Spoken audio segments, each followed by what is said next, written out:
Hey everybody, welcome back to the video. All of us are here, actually. I got Steve, Dan, and Nick, and I get to look at them and talk to them in person. We're all in the same room. We all have like headsets and mics, and we're good to go. And things um, might sound a little weird, but I'm more energetic now that I can see everybody. Like I'm not sitting in a room looking at a wall with all my electronics turned off so that the audio comes out amazing. Trying to balance like the Netflix that Leah's watching next to me and being like, well, make sure it's a low enough volume where people can't hear it, but high enough so you can enjoy yourself. It's very different. Um, so it's been a long time, and I told you it was going to be a long time. But now that it's November and we've moved and the basement is redone, spoilers, we can start recording and getting together and doing stuff like this more often again. Um, so in 2 weeks, Nick, make sure you're not bowling. Thanks for accommodating the schedule. Yes, well, you guys accommodated my like Thursday off, so I could record too. So it works out this way.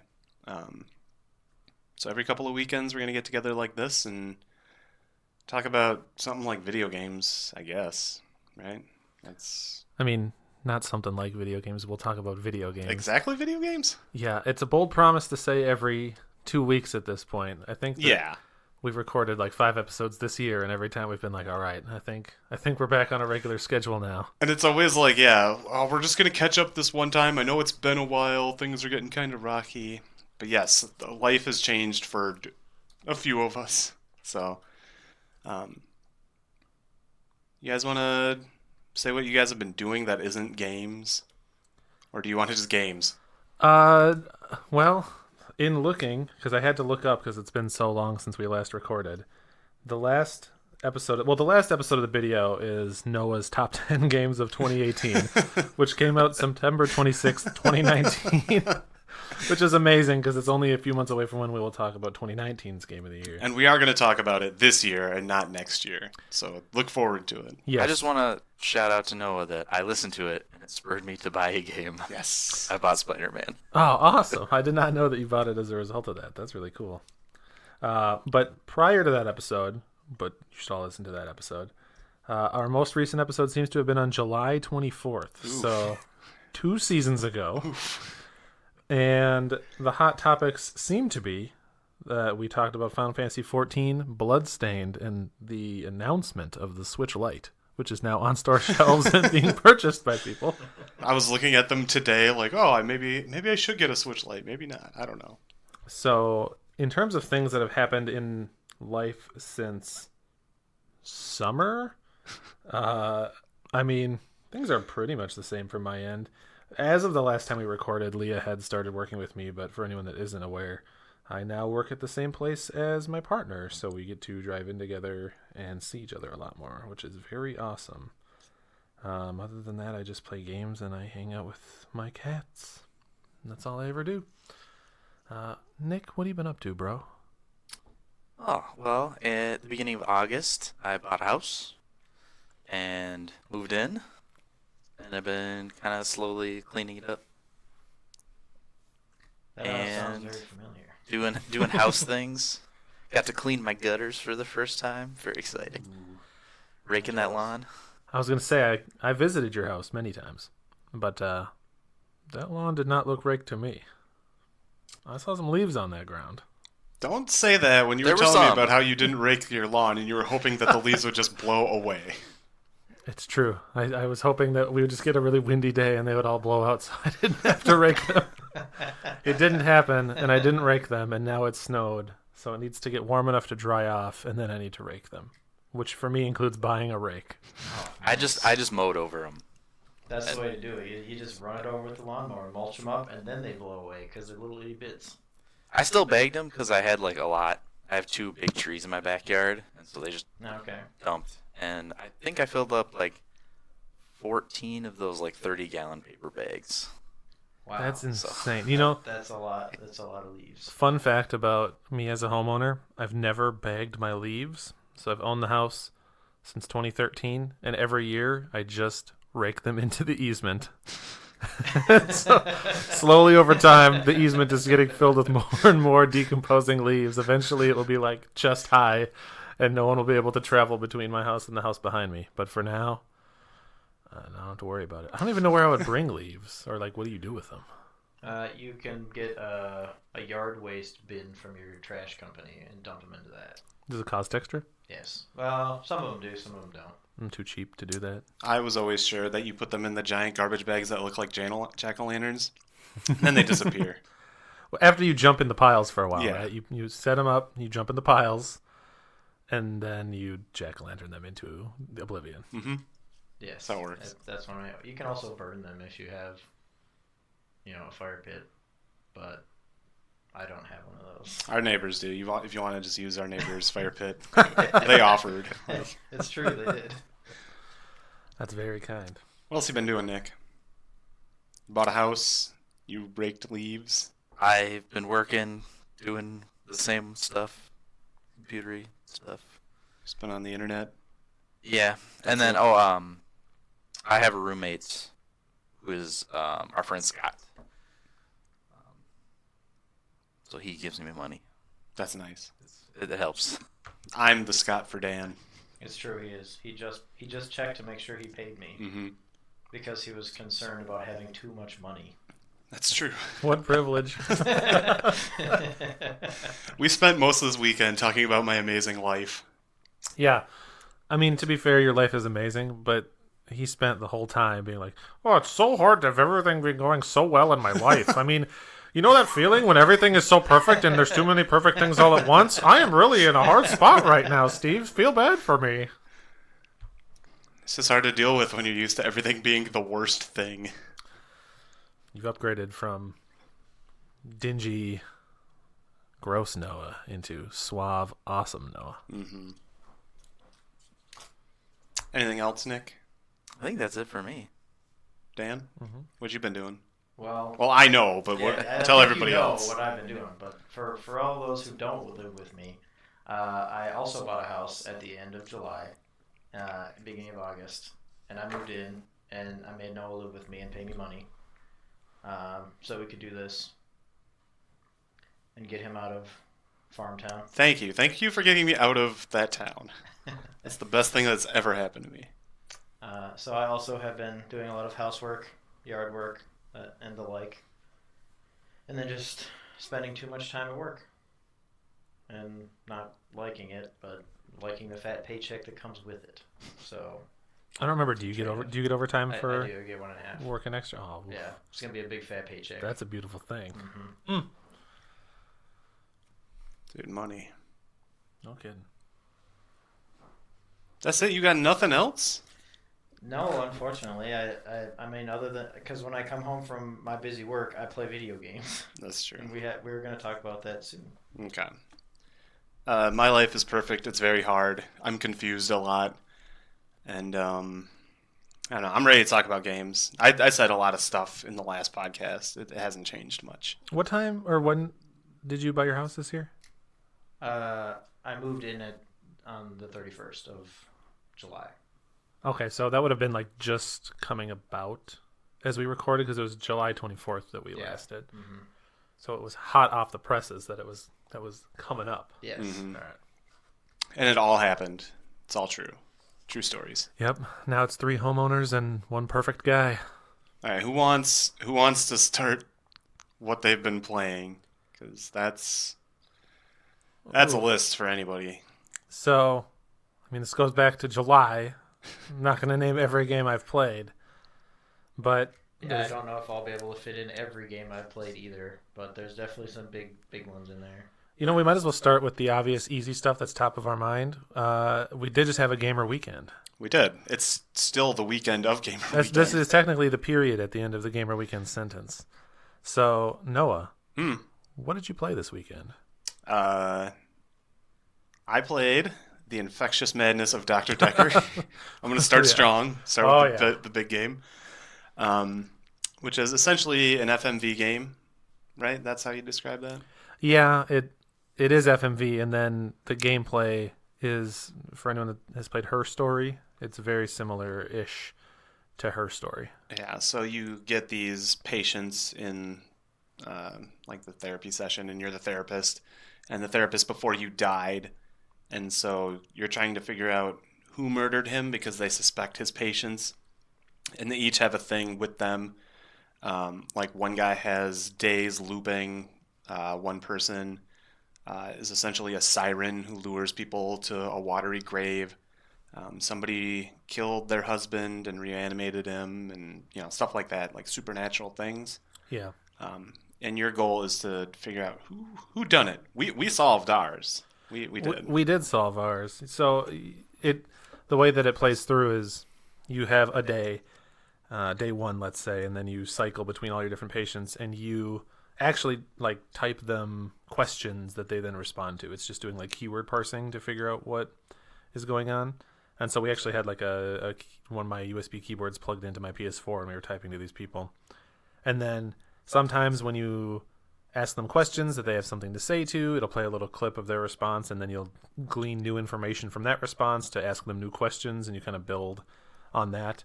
Every now and again, someone's response in one session is applicable to one of your other patients. It doesn't happen a ton. Yeah. And then that happens kind of repeated with those same core group of patients and then a couple randoms over the course of 5 days. And then at the end of 5 days, you have to figure out who committed the murder of Dr. Decker. And the game is cool in that when you start a new game, the murderer can be anyone. So you can't just look up who the murderer is. Your playthrough will have its own set of clues for its own unique murderer. It can be any of the 6 patients that you're working with. We pretty much figured it out by day 2 or something, like Yeah. 2 or 3. It helped that in our playthrough, the murderer was the person that we liked the least. So we're already looking at this individual with, I guess we don't have to beat around the bush because it'd be random for anyone that plays. Oh yeah. But we were looking at her with like dagger eyes because she's really obnoxious. And then like her story just was not adding up. Mm-hmm. And so it was really easy to pick by the end that it was her. But some of the other characters like didn't have as clear of motivations to murder. So I'm not really sure how much of the game would change if it rolled onto one of those other people. Because some of the other people were just like nice people that I wanted to help. And so, yeah, the game is all right. We should also mention we played on insane difficulty, which means we wouldn't get quote unquote hints. And apparently when I was reading online, the hints are pretty much just if you hit up on the D-pad, it will give you a list of questions you can ask. So it pretty much just tells you what to ask and in what order. But then you can also type in your own questions, which is, since we were insane, that's all we could do, is we had to use our own intelligence and sometimes Google to decide what was going on. And we only really used Google when it was like getting old, like when we couldn't figure things out. So there are like 3 levels to each person. There's like didn't solve anything, and then there's like solved enough about them to move on, and then there's like that day. Figured out everything about them for the day. And we were figuring it out everything for like the first 3, maybe even 4 days. Yeah. And then we kind of got stuck on one person, and we just could not figure it out. So we just decided to move on with our lives. Yeah, we literally got to the point where for this one particular person, we looked up guides for her on this day. And typically if we would look something up, we'd be like, okay, what of this list of questions that someone in this guide mentions have I not asked anything about yet? But everything was familiar, so we literally just went down the list of like 50 questions and asked every single one in order. Boom, boom, boom, boom, boom. Worded the exact way that they had it worded. Yeah, and it didn't work. So then we looked up another guide and asked all those questions, and that didn't work. And so like 3 guides later, of which there are only like 3 on the internet because no one has played this game. And also it looks like they all kind of copied each other for the most part. And some of them aren't even complete, like they end in the middle of day 4. Yep. We were just like, we can't do this anymore. I can't get every single green light and every single question. So we gave up and kind of like main path blitzed through the last part. We already knew who the murderer was at that point, so it was kind of a formality. But it was fun. It was mostly fun because we were playing with, like, mostly fun for me because I was playing with you and with Leah. Yeah. Sitting alone grinding through that game would have been brutal. Yeah, I don't think it was that interesting. And some of the cool stuff in that game is, as long as you hit the buzzwords, you can say pretty much whatever you want. Like, like when you were talking about Valhalla, and she was like, "What is Valhalla?" And you said, "It's cool heaven for Norse boys." Like Yeah. that triggered her response. Yeah, so the person was asking what do you believe happens when we die? And they had canned responses for a handful of things. You could say like, "Oh, nothing. I'm atheist," or "I think we're reincarnated." And one of them is you can mention Valhalla. And we looked in a guide at that point to see that there was a Valhalla response. Or no, we didn't look at a guide. No, But we thought there would be a Valhalla response because because they we mentioned kept saying the Valhalla. word Vikings and we never said the word Norse. Yeah. And so you'd get frustrated and just start typing like random insults into the chat knowing that they wouldn't respond to it, but you're like it's just therapeutic to yell at these people. Yes. And then I got frustrated and I typed in that it's cool heaven for Norse boys. That's what Valhalla is, and then they responded to that. There's other times where like they were talking about some medication and I misspelled tablet as nablet and they responded to nablet. So, yeah, it had its jank, but it was fun enough. It was originally played because it has some spooky elements. It does some like kind of cosmic horror type stuff. It was originally a Halloween game that just spilled into the November month. I like the spooky stuff where one of the guys talks about like a girl who died, and while you're watching the video of his response, like the image of the girl shows up and she's like looking at you and stuff, and one person is talking about red rum, and the word red rum shows up on the wall. I didn't see it, because I was Yeah. like looking at other stuff, but Steve and Leah saw it. That was really cool. I Yeah, like things like It that. does a couple like little jump scares and stuff. It's not like a scary game by any stretch, but it does. It's creepy. It has a spooky mood to it. Yeah. It gets spookier as you go. While we're talking about Gamer Weekend and spooky stuff, I also played a little more Resident Evil 7 this weekend. Ooh. It's interesting watching from the outside and not being in it. It's stressful being in it, that's for sure. Yeah, Although I the agree. part that I was in wasn't as scary as previous parts. It was more tense. Because I don't want to spoil anything about the game, but I was in one of the lower areas of the house. You can probably say that it was the dissection. Okay, I was in the dissection room, and the game like really ramps up the difficulty there. Up until that point, you're kind of like sneaking around from one enemy, trying to avoid encounters, and then all of a sudden it just turns into like, here's 15 enemies for you to kill, including like a mini boss over the course of like 5 rooms, and it was tough. And I had to do a lot of like peeking around corners, killing 2 or 3 enemies in a way that I felt was efficient enough for my health and ammo, and then run back to a save point so that I wouldn't have to redo it again. So Yeah, it Dan took watched me play that part and get really I mad. did watch him play that part. He was I was frustrated. yelling. I think I fared better than Noah did. Mm-hmm. Part of that is because I had Noah around. Yeah, I also saw like your healing. You had like 4 or 5 bottles of healing with herbs in stock, and I Yeah. had like 2 jars. Yeah, I'm pretty stingy when I play. So yeah, I played about an hour and a half of Resident Evil 7, and that was fun. And then the other game that I played during Gamer Weekend was Control. Anybody here played Control? I feel like maybe Dan would have played Control. No, Do you have any interest in it? Do you no. know about I it? don't even know anything about it. So it's the latest game from Remedy, so the people that did Max Payne and Alan Wake. Okay. And it all takes place in this one facility. This is a hard game to describe because you want to keep describing every little bit of it. But it's a third-person shooter, and the conceit of the game is that you are in a government facility that investigates and researches paranormal phenomenon and like things outside of the accepted bounds of the scientific community in the world. And there's a lot of specifics that go into that around like certain objects that are imbued with paranormal powers, and those objects can like give power to other peoples that are attuned to it. And so the game ends up being sort of a lot of paranormal storytelling and like really interesting details and like minor stories as you play through. It's one of those games where you want to read every memo because everything's super interesting. And then the gameplay itself is like a pretty typical third-person shooter. It has some fun like telekinesis powers of like throwing stuff around and things like that, but I think that the story is really why you'd be interested in it. The environment's pretty cool too. It's in this place called the Oldest House, which is basically government bureau Hogwarts. So Imagine like a government facility, but it shifts around and moves like Hogwarts does. Think about like the moving cubes and stuff in Destiny and Halo and junk like that. Yeah, exactly. And so, I don't know, I think it's a pretty fun game. I'm actually liking it a lot, mostly for the story stuff. It borrows a lot on a couple of different things. It borrows from a little bit from Twin Peaks for some of the characters, one in particular, the janitor. And it seems to borrow pretty heavily from SCP.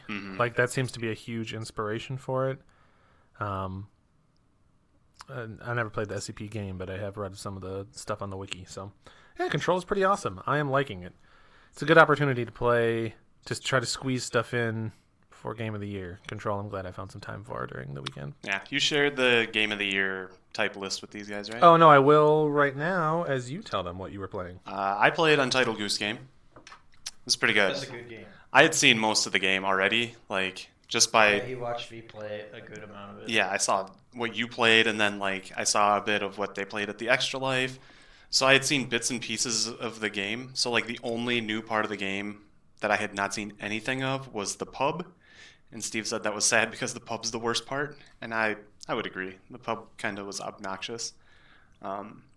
Like it was still good. It was just like the more obnoxious part. I just wanted to be an upset goose getting into trouble and doing shenanigans. Yeah, you had to sneak around more than any other area. Yeah. And you had to, like, get in particular ways, and sometimes they would, like, take you out. You'd have to get back in. Yeah, that game was a lot of fun. The controls were kind of weird, but I don't know. I thought it was a good game. I don't have a lot to say about it considering so many people have played it. But yeah, if you haven't played Untitled Goose Game, was it like $10? Something like that. What's it on? Switch. Switch and PC. Yeah, I PC. think it's on PC. It's not on PS4, is it? Not yet.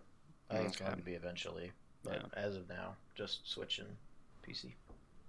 Yeah. So that was fun. And then I played like half to 2/3 of Luigi's Mansion 3 on the Switch. And I played the first one. I played a little bit of the second one. And I will say the first one is the best.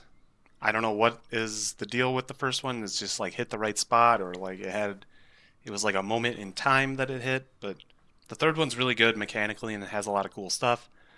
But there was something about the first one that every time I think about like playing the third one, every time I was playing the third one, I was like, man, the first one was really good, which kind of sucks. I don't know, kind of a bad attitude to have. Because like the third one is also really good, but there was something about the first one, and I just kept thinking about it the entire time I was playing it. Like, oh man, I remember that first one.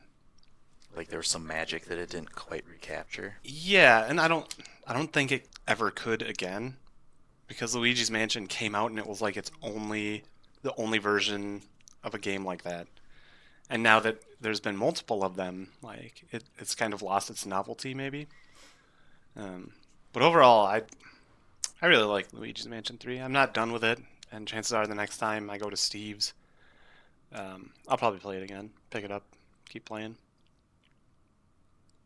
Anything else about Gamer Weekend?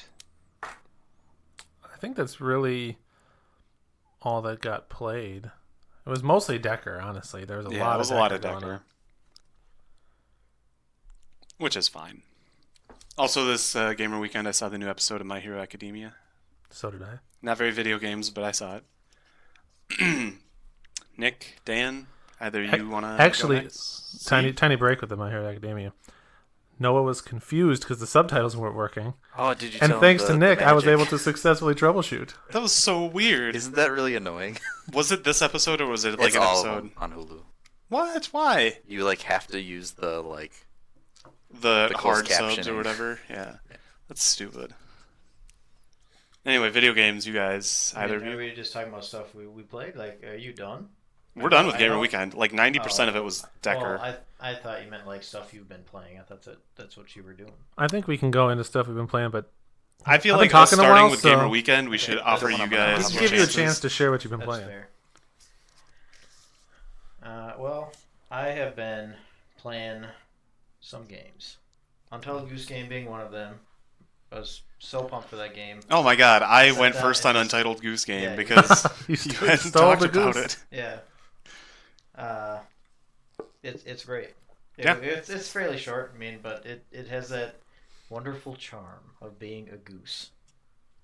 I mean, it's nothing charming about being a goose. It definitely put you me get in to be a annoying like a goose. it put me in a goosey mindset. Yeah. Where I was ready to cause some chaos. There being a honk button is important. Yeah, the honk button was like perfect. And you can flap your wings too.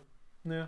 That's not as important, but My favorite part about the pub was where you get on the pedestal and you mimic what the two women are doing They for want you. you So to- they throw a flower. It's so cool.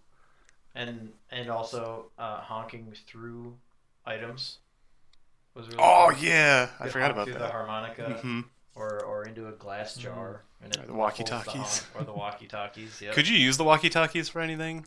I tried, but I couldn't really get them to like respond. You might be able to scare the kid with. I threw it in the phone booth and then like honked from outside the phone booth when I ran him in there. Didn't do anything.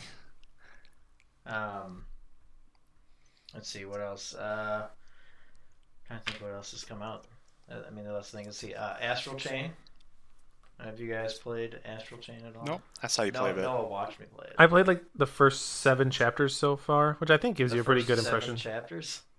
Yeah. Is that not the whole game? Is there more than that 7 chapters in that game?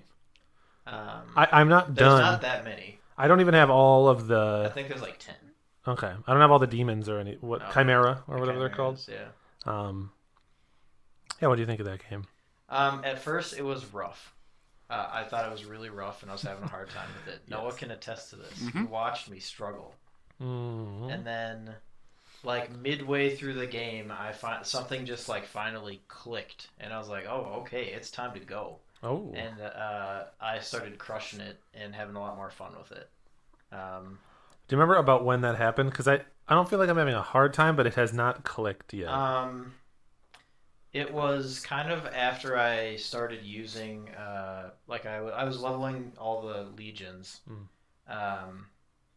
to like all their trees and stuff to get them more power and stuff.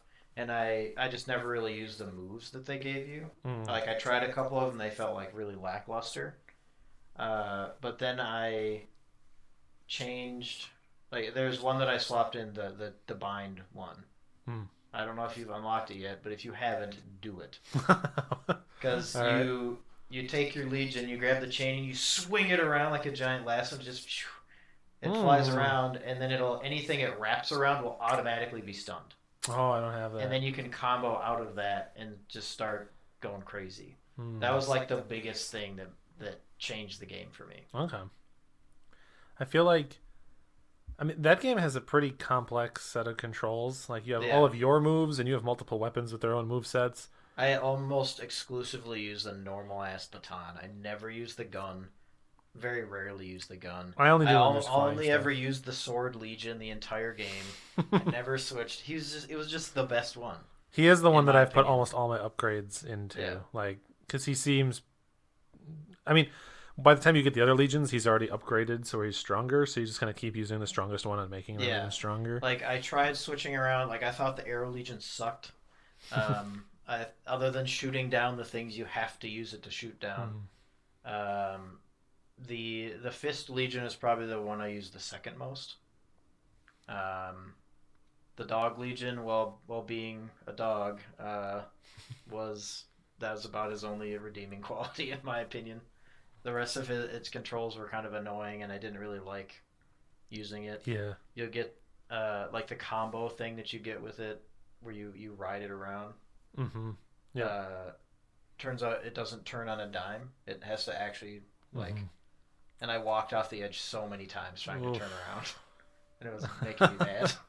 That game, I don't know if it's just like my brain can't wrap my head around the controls, but I am always hitting like the wrong button in that game. Yeah. Where like mid fight, I'll like accidentally like bring up the like slow mo. Or you'll switch legions or something. Yeah, the controls are complicated because, like, let's say you are using your legion and you want to use your legion's special ability, you'll have to remember which like the shoulder buttons or whatever it's mapped to. But then if you want to use the legion ability and also slow down time so that you don't get hit while you're using it, that's like a combination of 2 buttons. Yeah. And so I always like activate the wrong mode or like get lost in the middle of combat and end up. Or dismiss your legion and. Yeah, exactly. So I just feel like a I feel like I'm my dad playing a game where I'm just like I'm not smart enough for this game. It's too hard. Yeah, and that also might be part of where it kind of like clicked for me is like I finally like muscle memoried my way into the Yeah. right controls, and like I said, the biggest thing was the chain bind move, Okay. and then you can do your full combos out of it, and then just pulling the Legion back to you and sending it out again also made a big difference once I started kind of like weaving that in and out of stuff because it Mm. like made it start the combos over or like if it got knocked back because it got hit by something, if you pull it back to you, it like resets him, so you can just send him back in again. Okay. I didn't get very good at like juggling stuff. Like that Yeah. was hard. I've seen some videos of people that are doing like crazy combos and swapping between legions in the middle of like attack combos and stuff, Yeah, and that seems so far beyond my level that you definitely don't need it to finish the game. Maybe okay. you do if you. Well, you don't because the ranking system was mostly based off, from what I could tell, how many abilities you spammed Yeah, I and get a how lot many of S combos you ranks and spammed. stuff where I'm like, I don't feel like I deserve that. That was not S rank Yeah, so gameplay. once I started binding everything, I just got S ranks like all day, Oh wow. like Okay. A to S pretty consistently, and I only ever got B ranks if I missed hidden missions and stuff like that. Mm. So, but I was not. I didn't go back to like redo missions and collect stuff or anything like that. Okay. But yeah, overall, really good game. It is. If complicated, also like the story kind of left something to be desired. I thought it was weird that the main character was silent when they have entirely voiced lines if you're not that gender. Yeah, let me ask, did you play as the guy or the girl? I played as the girl. Okay. And I wonder if the stories do split because I played as the guy I and don't think they do. they just I alternate. think they just switch positions. All right. Because there are like spots where, not to spoil anything, but like one of the characters is not around for a while or they're Yeah. they're missing. And so I was wondering if you played the other gender, if you would get to play the events that they went through. I don't think so. Okay, I But assume are you not, playing but as the guy? yeah, Okay. Well, we can compare notes yeah. Afterwards, we can figure it afterwards. But the soundtrack was bumping out. in that game. Oh, the music in the hub. Oh Yeah, the man, music in the hub is great. that is. It's And like the like heavy metal like rock stuff that yep, plays when you get into fights. it's It's good like stuff. it was really good. That was like got you pumped after a while. Style for days in that game. Yeah, definitely. Um, let's see. Uh, Cadence of Hyrule. When did that come out? Before or after we? It's Oof. been a while. I feel like it. I feel like it came I out think it came out. after. Yeah, we'll have to look that one up. If we didn't talk about it, I played that. I played through it. It was fun. It was definitely a lot easier than Crypt of the Necrodancer. Pretty forgiving. But I think that's fine. It was still really enjoyable, and I liked the remixed tracks were really fun Mm. to play through and stuff. It came out in June, so Okay, we so might have talked about it. yeah, we might have talked about it. If not, we were playing it when Yeah. when the last one happened. Um, Fire Emblem Three Houses. I've only played one path, um, because I wanted to get through one path and then play something else, and then go back and play another path, so it'd be a little fresh. Um, Mm-hmm. the path that I played was Edelgard's path, which, from what I have learned and read, was the third and final one that they worked on, and you can tell. Like there are missing cutscenes, there are weird like story transitions. There's just a bunch of stuff that feels like it's missing. It's So it was also kind like of disappointing, which is like because of how much they like poster girled her. it's also like a third shorter than the other two campaigns, Um, right?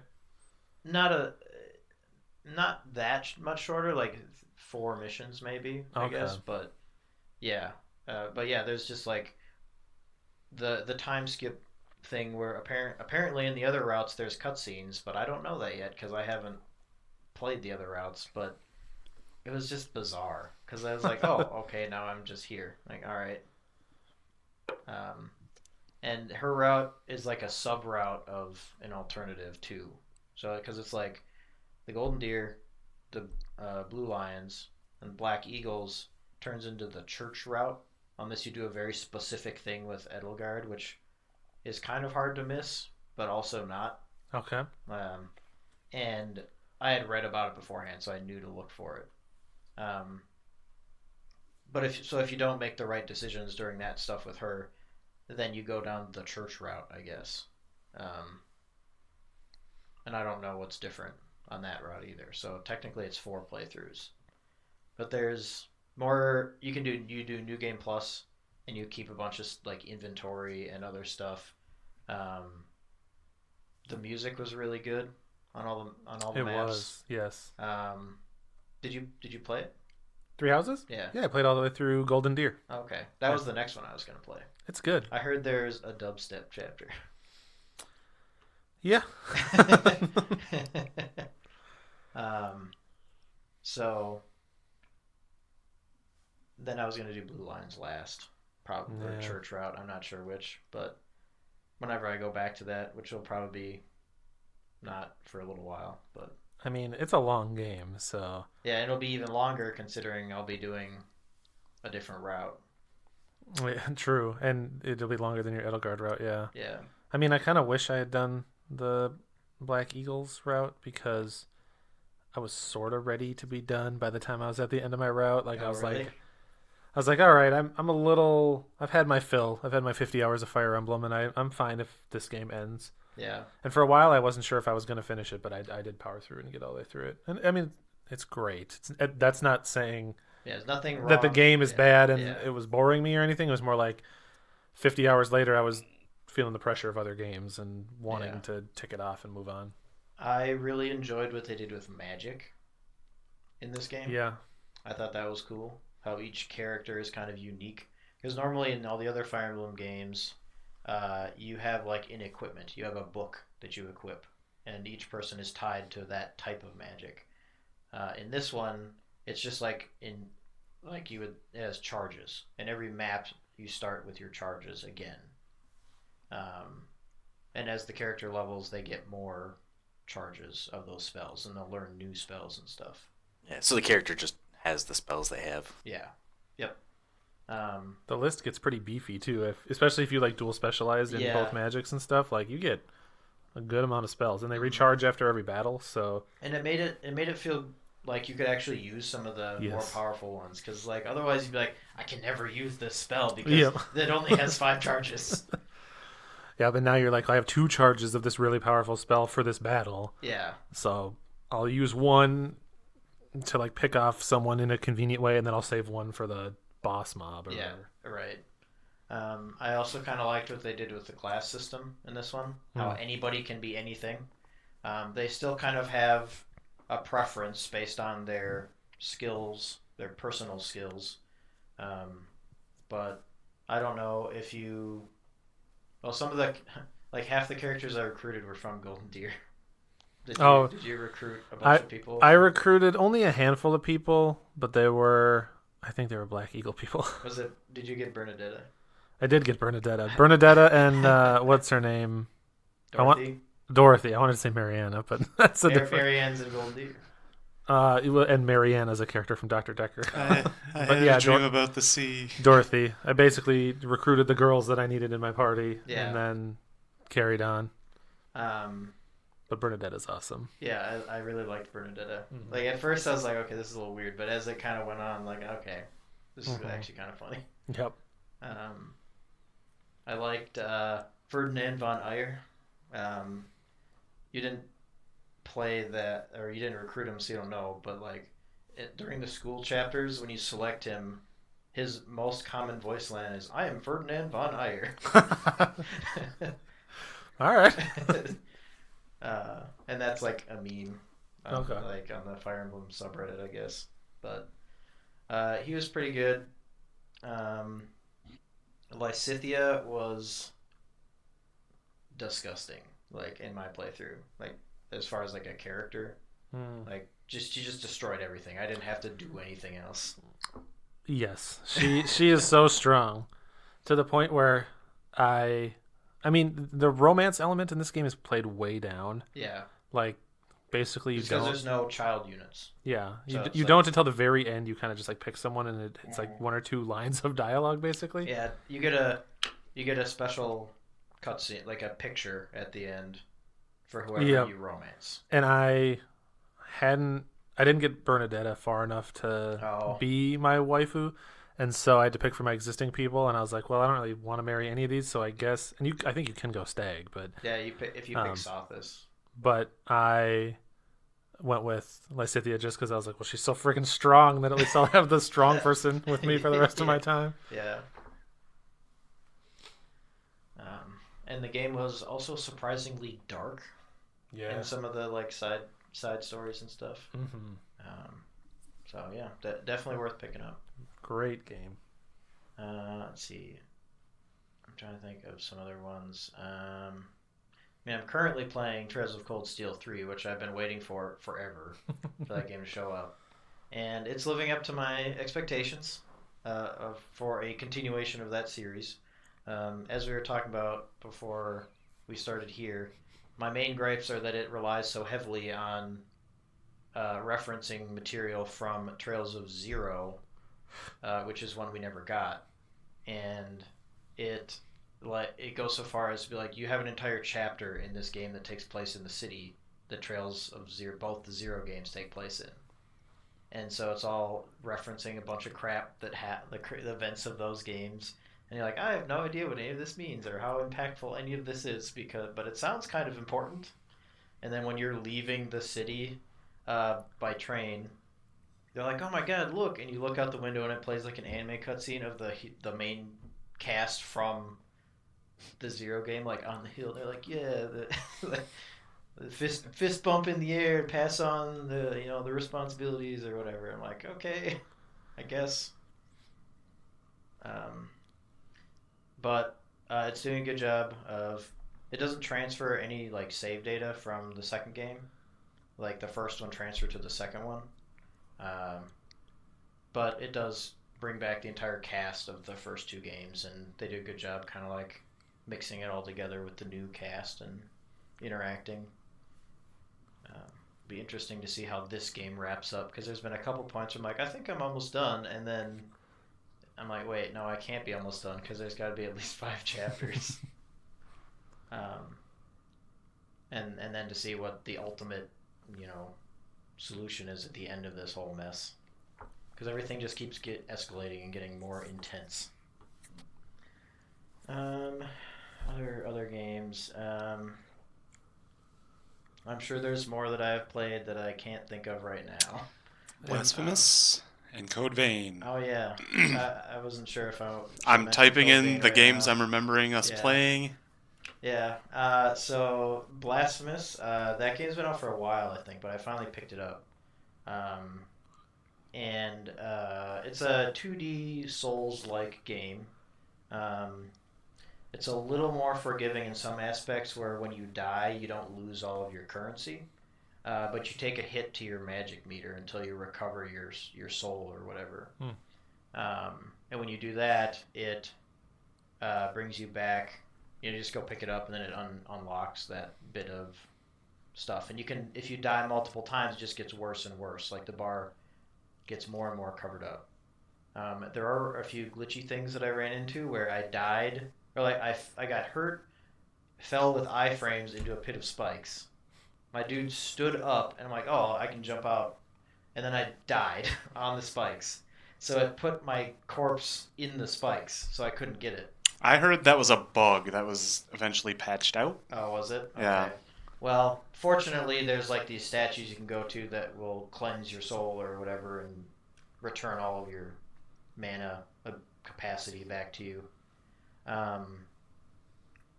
But there were some other like little combo-y and control things that felt janky.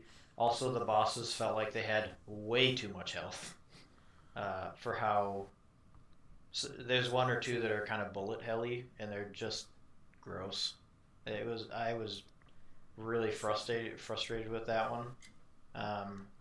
But I may have gone to that one before I should have, because they're like, oh yeah, you start the game, you can go here, here, here, 3 different paths. So I just picked one, and I think I picked the hardest one first, because then I went back and fought one of the other path bosses, and he didn't even touch me. I just killed him like without even trying. So the difficulty spikes on the bosses themselves was kind of weird, and like the final boss wasn't even that hard. He just had a lot of health, so it was just can you dodge his bullets for long enough?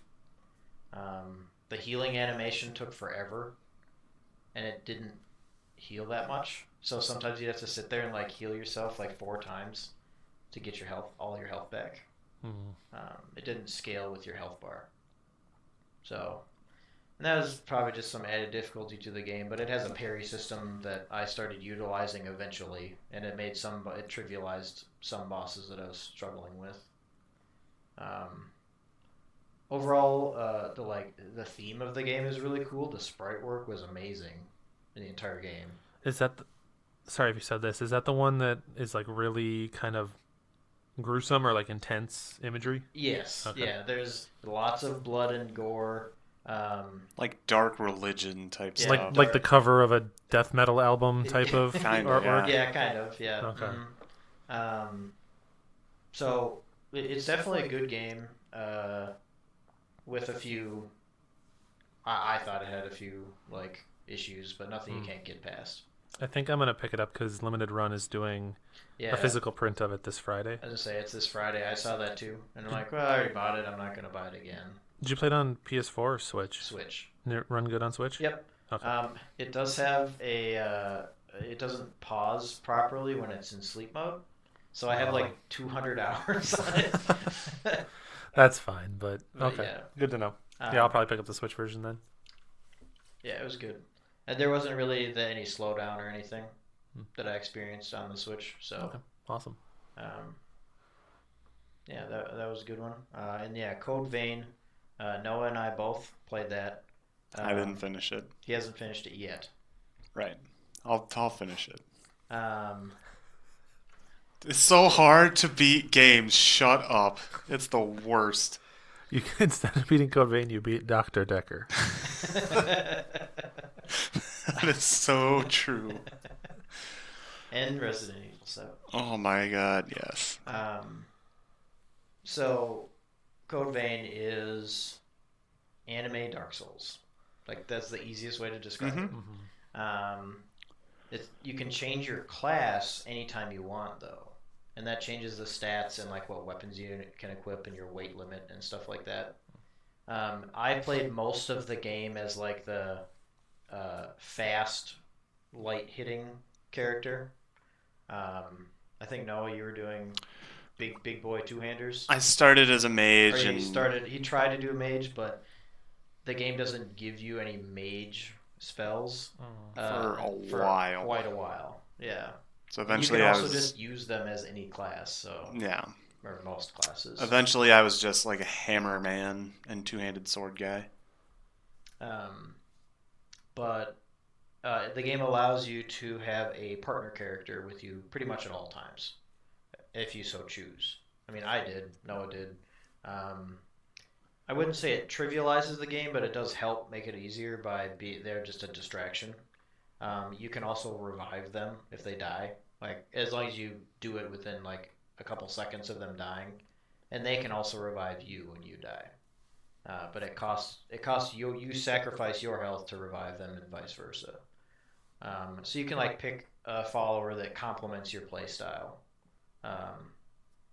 Like if you're playing the big heavy tank guy, you could pick like a mage character. Or you can pick the big heavy tank guy and Or, just yeah, you can run be- down hallways murdering Be things. two heavy tank guys, yeah. It was interesting because like my partner was way different for you than me yeah, and stuff.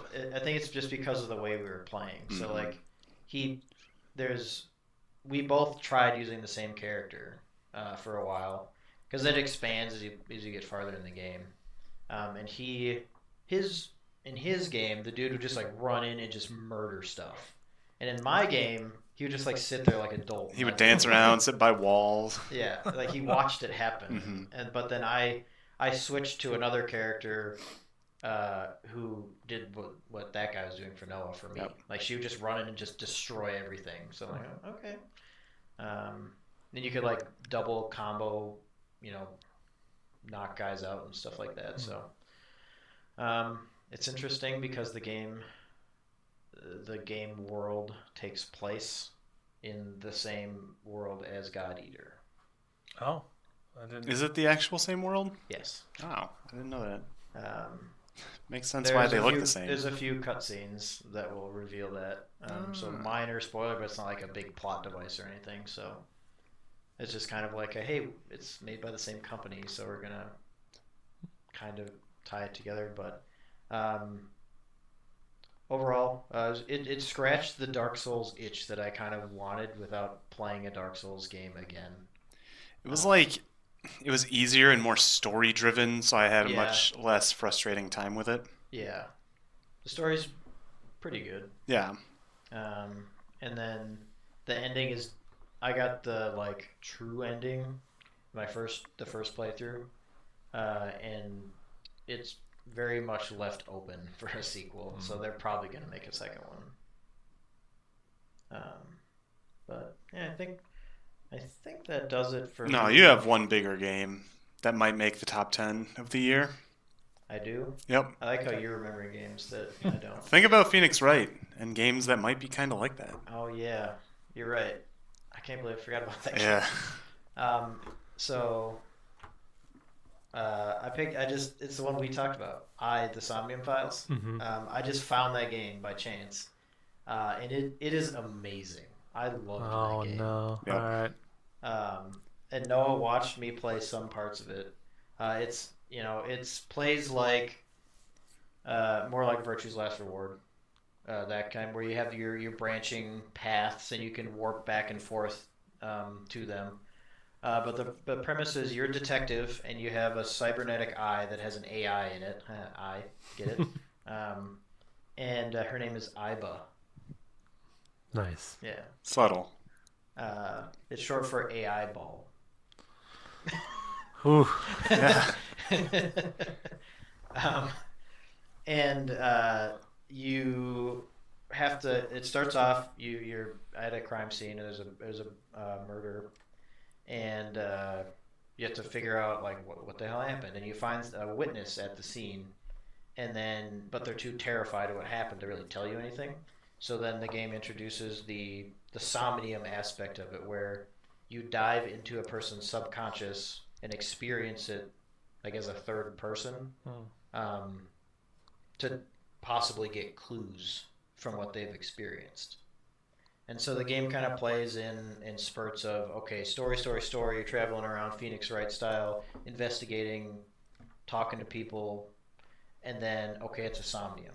And then the somniums are kind of when things split into different branches. What's the actual gameplay like in the Somnium? Like It's like a 3D puzzle, more or less. So you're controlling the AI person inside, and then you can interact with different things in the Somnium. Like there's a box, and you get you have 6 minutes to solve or to do the thing. So there's a timer constantly counting down. And if you stand still, the timer just pauses, so it doesn't count down. But then you can go interact with something, and then it'll give you the option like, okay, there's a box. Do you open the box? Do you kick the box? Do you crush the box? And then each of those options has a time penalty on it. And then you'll get different outcomes based on what you try. And sometimes it's not always what you think, because it's a dream basically. So the box might be super heavy and you can't actually lift it. So, or you can't open it. You try to kick it, you hurt your foot, something like that. So is it all like dialogue puzzles Yeah. like that? Yeah, there's no like action combat stuff or anything Okay, like that. and nothing like There's like a no few, room there's escape a few stuff? QTEs, but that's about it. okay, but nothing like in like literally in like 999 where you're doing like room escape puzzles, like sliding puzzles or math puzzles or anything, or is there stuff like that? There's stuff that's kind of like that, but not quite exactly the same. Okay, To be honest, I thought they were kind of easy, but Alright. they're also, because they have to be solved in 6 minutes, you can retry and like roll back time and stuff a couple times, or just restart from the beginning of it and then get yourself back to where you were. But some of them are kind of tricky because it's like sometimes when you pick an option, they introduce a mechanic where you'll get a multiplier, where you can say, oh, cut the time used on this action in half. But sometimes they're bad and they double the time that it takes.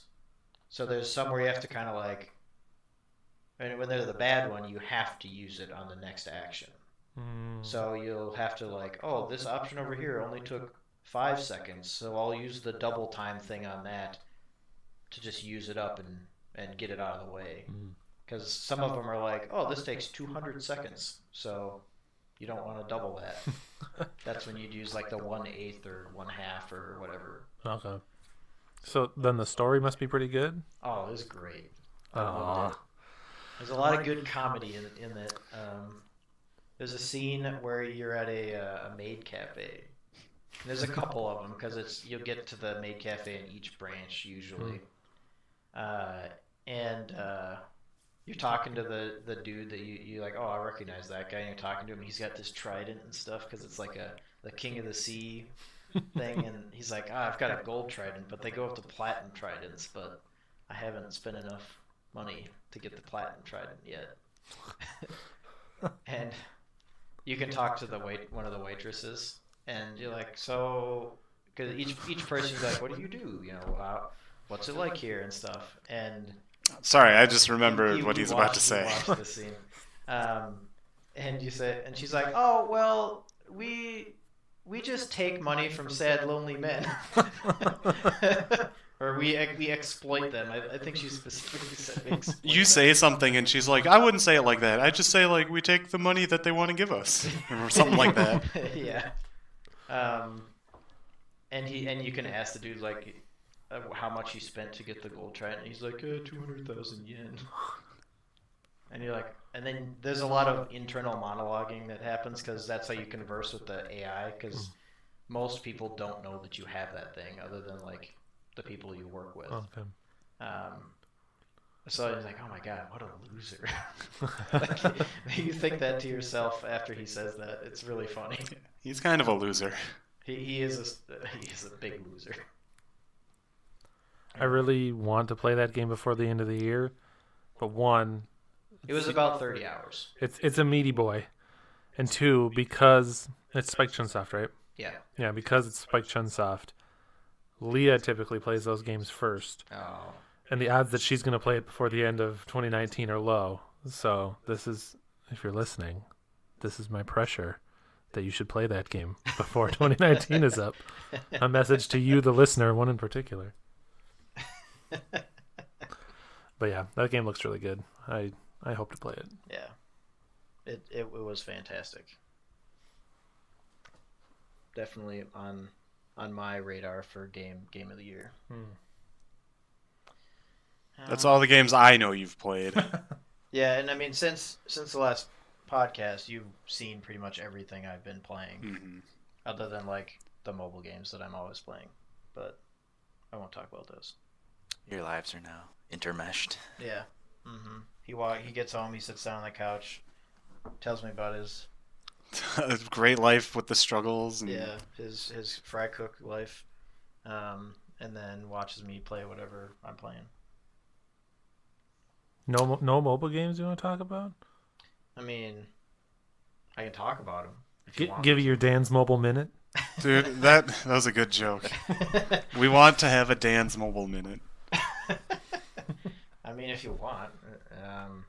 So, the Degralia Lost anniversary happened. Was that like a month ago? Yeah. About that. So. Noah started it back up, and so did Tyler. And they made a lot of good. For those of you listening, Steve has held up a timer for me. You're wasting precious seconds explaining that. All right. So anyway, anniversary was really good. They made a lot of improvements. They gave us a lot of free stuff. There's going to be a Mega Man collab coming up soon, where they just give everybody Mega Man. But being that he'll be a free unit, he'll be questionable whether he'll be good or not. Still use him. That's fine. I've been playing a lot of Grand Blue with the guys at work and making pretty significant progress. I unlocked a couple of the long grind characters that are free. They don't cost anything. That's their appeal. And they're also some of the best characters in the game. Awesome. So Noah gets to hear me groan about that a lot. There was a good quest line. There was a very good quest line, but it'll take more than a minute to talk about it. Oh, no. 5 seconds left. Have you been playing Fire Emblem? No. All right. Yay. We did it. Dan's Mobile Minute. Why would you? Why? Why would you do that? So they can know that the timer's up.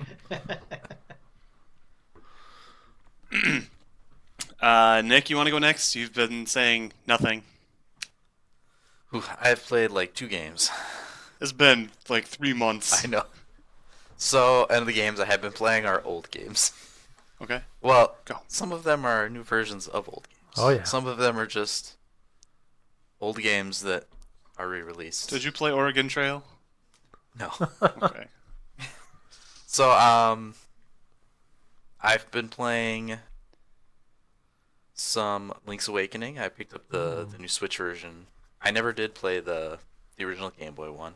I So was it's- going to until I saw the price tag of the remaster, and I was like, ooh, maybe I'll wait for a sale. Well, it's a Nintendo game, so I don't know when a sale's coming. Right, I know, but Maybe Cyber Blast- Monday. I mean, Yeah. $40 I'd be okay with. 60 was a bit much, Hmm. in my opinion. It was the Zelda game that I grew up with. So, but what'd you think of it, Nick? I'm still working on it. I'm like 3 dungeons in, Hmm. I think. But I really like it so far. It's like very charming, very cute. All the music is the same music that you know, but like the versions they've used, I don't know really how to describe it. Like other than like, oh, it's kind of cute and charming, like the rest of the game is. It's true. But it's been really good. I was just kind of in the mood for like 2D's top-down Zelda again.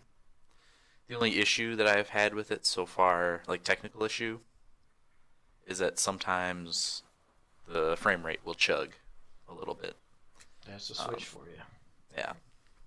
And I read about that beforehand, so like I knew it was coming, but I like there's so many Mario things in this one.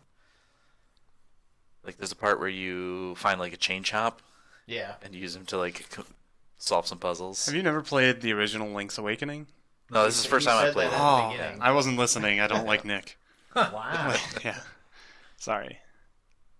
I was probably typing in Link's Awakening. I actually like Nick. So that's been a fun one. I have been playing WoW Classic. That's been kind of slowing down for me. I did play WoW back in the day. Like I played vanilla. That's actually the reason why I didn't play Classic. I Like, wasn't going I did to. that. I did that once already. I'm not gonna do it again. I wasn't going to. Like I had 0% enthusiasm for it, and then when I went to Steve's and he was like running around Durotar, I was like, ooh. It was It it brought was the feels back, instant. Like he hadn't even sat down yet. He's just standing in my hallway watching me play, and within like a minute, he was like, "Oh yeah, I'm getting that game." So why are you slowing down on it? Well, it's WoW. I don't know. It seems like everyone's kind of been slowing down. I say when the group you plays with, when you play with slows down, then you slow down too usually.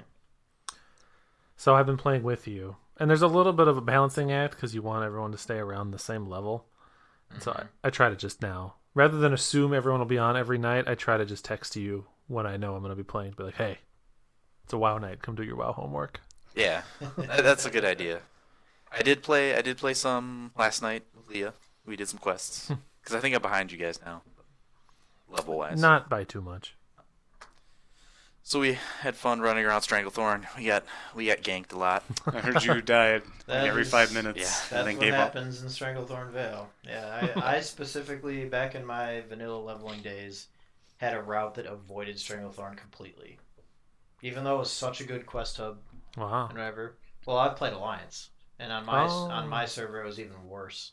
Well, we were fairly balanced, but like it was a horde zone for us. Because I mean, for Alliance, there's like the Nessingwary camp, and that's it. There's just nothing else to do there as an Alliance person. There's like one little camp at the very top of the map next to Nessingwary, and it's like it's pointless. Mhm. So I also just had no reason to go there. So I had never played WoW Classic before. I only played WoW during the Cataclysm era. And so it's been interesting to play Classic because one, I think that a lot of like how difficult people said classic was has like grown over time to be a little bit untrue. Oh yeah, it Like definitely it's not was. as People bad as you embellished a think it lot. was. I mean, it's certainly harder than a modern MMO. What Um, class are you playing? I am an elemental shaman. Oh, okay. Yeah, I played a warrior. And it's been nice because I've always had Leah there as a healer for me, and usually Yeah, had that Nick there makes as a a tank big for me. difference.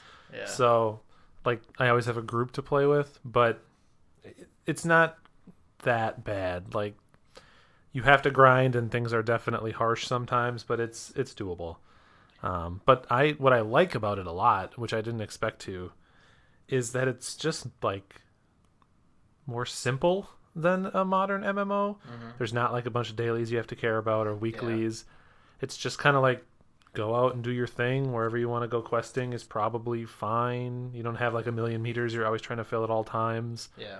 You just kind of slowly work on whatever you're working on. It is a much more relaxed pace than modern MMOs. And I think that other MMOs now could like learn from this and like apply some of those concepts to be like slow down a little bit and like let people take their time. I feel like there are MMOs that have been coming out recently, like maybe not super recently, that are taking that approach. Like Albion Online is very like you level up or you grind or whatever. You don't have a million meters to fill. You pretty much just do your thing as you and stuff like that. So I think that novelty is definitely around in other places that aren't just WoW Classic. That's cool. So Another There's things about WoW Classic that just didn't cater to everybody, which yeah. In the one light you can gripe about, like, I don't want to play with other people. I want to be able to solo everything. But in a big, huge game like an MMO, they shouldn't have everything be doable by everyone all the time, because then that just leads to everything being the same. It's just very, Yes. very boring. And like I was playing Final Fantasy 14 and like trying to work through the story, and like WoW Classic came out, and it just spots that like 14 just hasn't quite hit for me.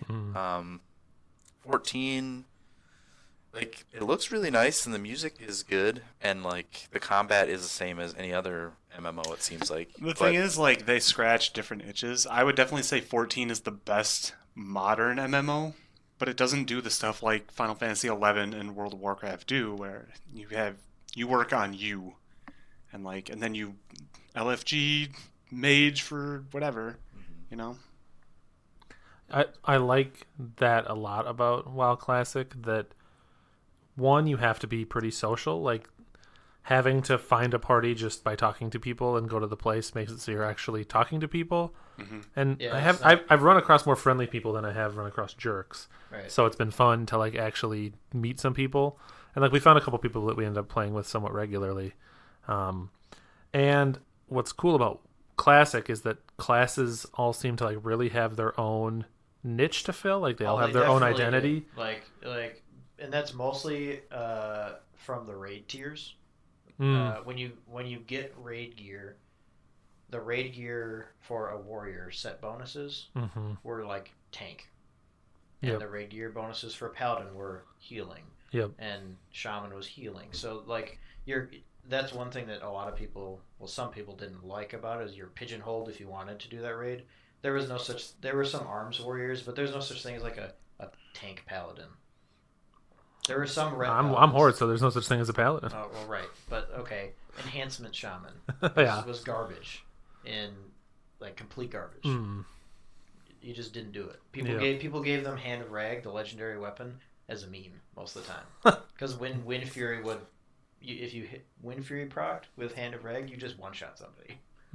So it was really funny in PvP, but that's also a huge investment from the guild. Yeah. That could have gone to a warrior instead, which is who I think it was mainly meant for, was a warrior.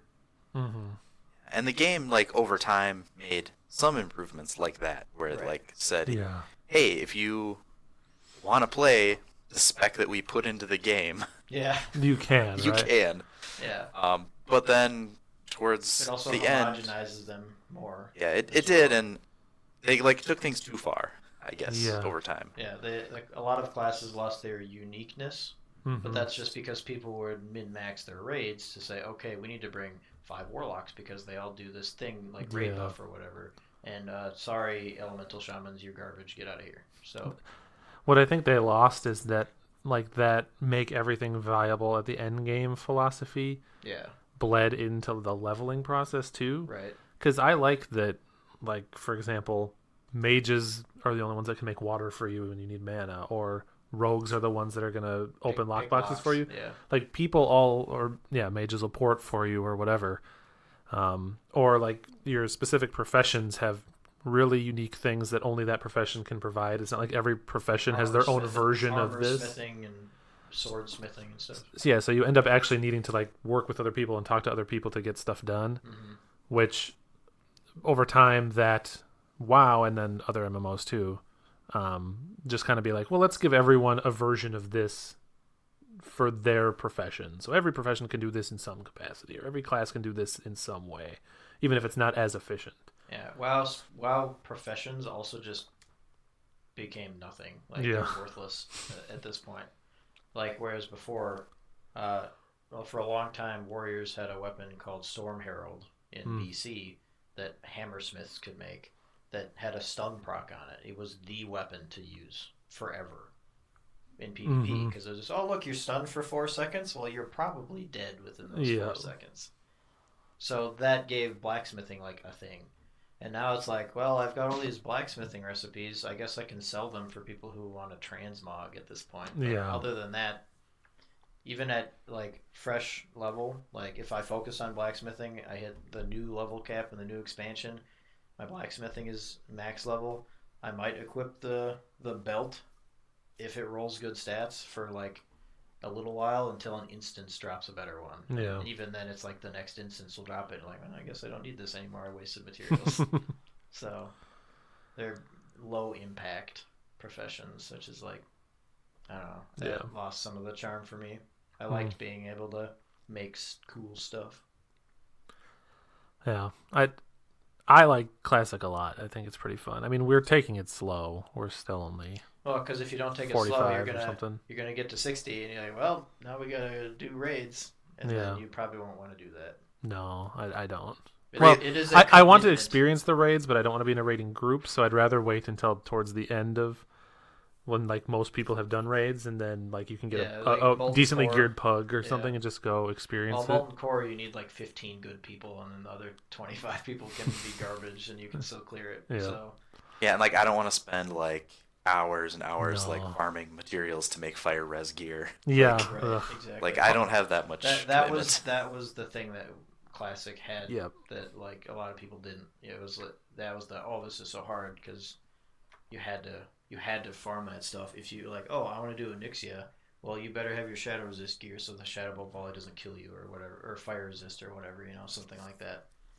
It was the Onyxia cape, because she had, or you'd get the Onyxia cape and you'd use that for Nefarian, because he had a breath attack that would just put a massive dot on you and kill you if you didn't have that cape on. Okay.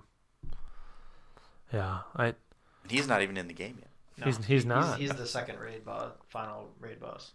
Yeah, I mean, I think Classic is great. It makes me wish I played it when it first came out, because the one thing that Classic can't do is make everybody forget how to do everything. Right, exactly. And so you're still playing in a room of experienced people, even if it's an older game. Like people still know how to do everything. It changes the dynamic of Classic for sure. But it was a huge surprise to me. I like it a lot more than I thought I would, because I've historically not been a WoW guy. Yeah. Yeah. Talking about like the people who know what they're doing. We were doing a dungeon with this guy that we have been playing with somewhat regularly. Is it one of the stoner dudes? It's one of the stoner dudes. Oh my god. And it's, I don't know if you guys remember Alderman, the boss at the bottom. Yeah. Mm-hmm. He wanted us to aggro the guy and then run all the way up Out the room. Yeah. Which I never did back in the day. There were a lot of weird strategies. Yeah, like we could have done it without doing that. And we died a couple times trying to do that because like the first time they kept aggroing the boss off of me. Yeah. And so like I'm trying to like run and keep up on the boss, and like my Yeah. taunt is missing constantly. Yeah. Oh god, taunt missing. I don't miss that.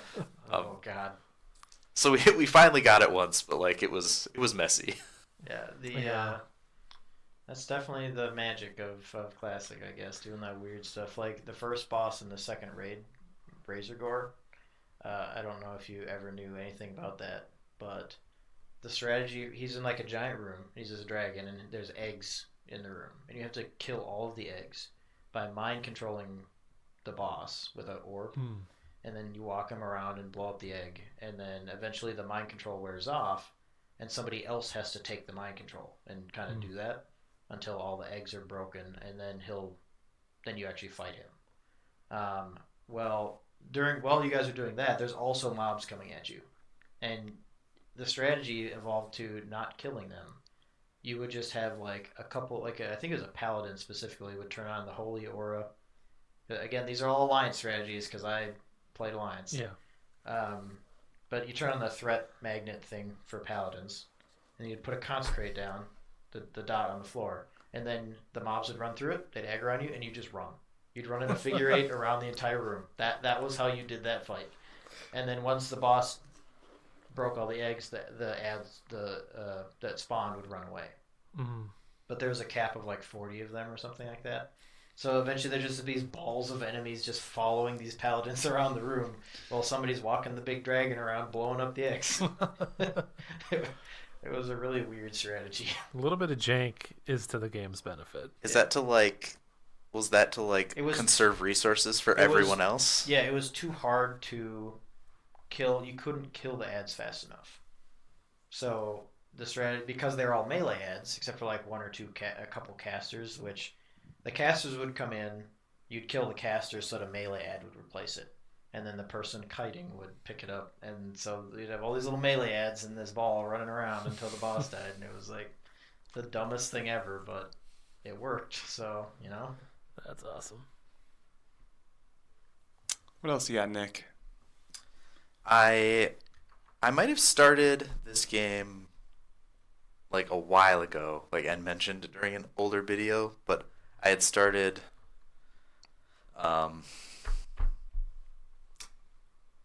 Yeah?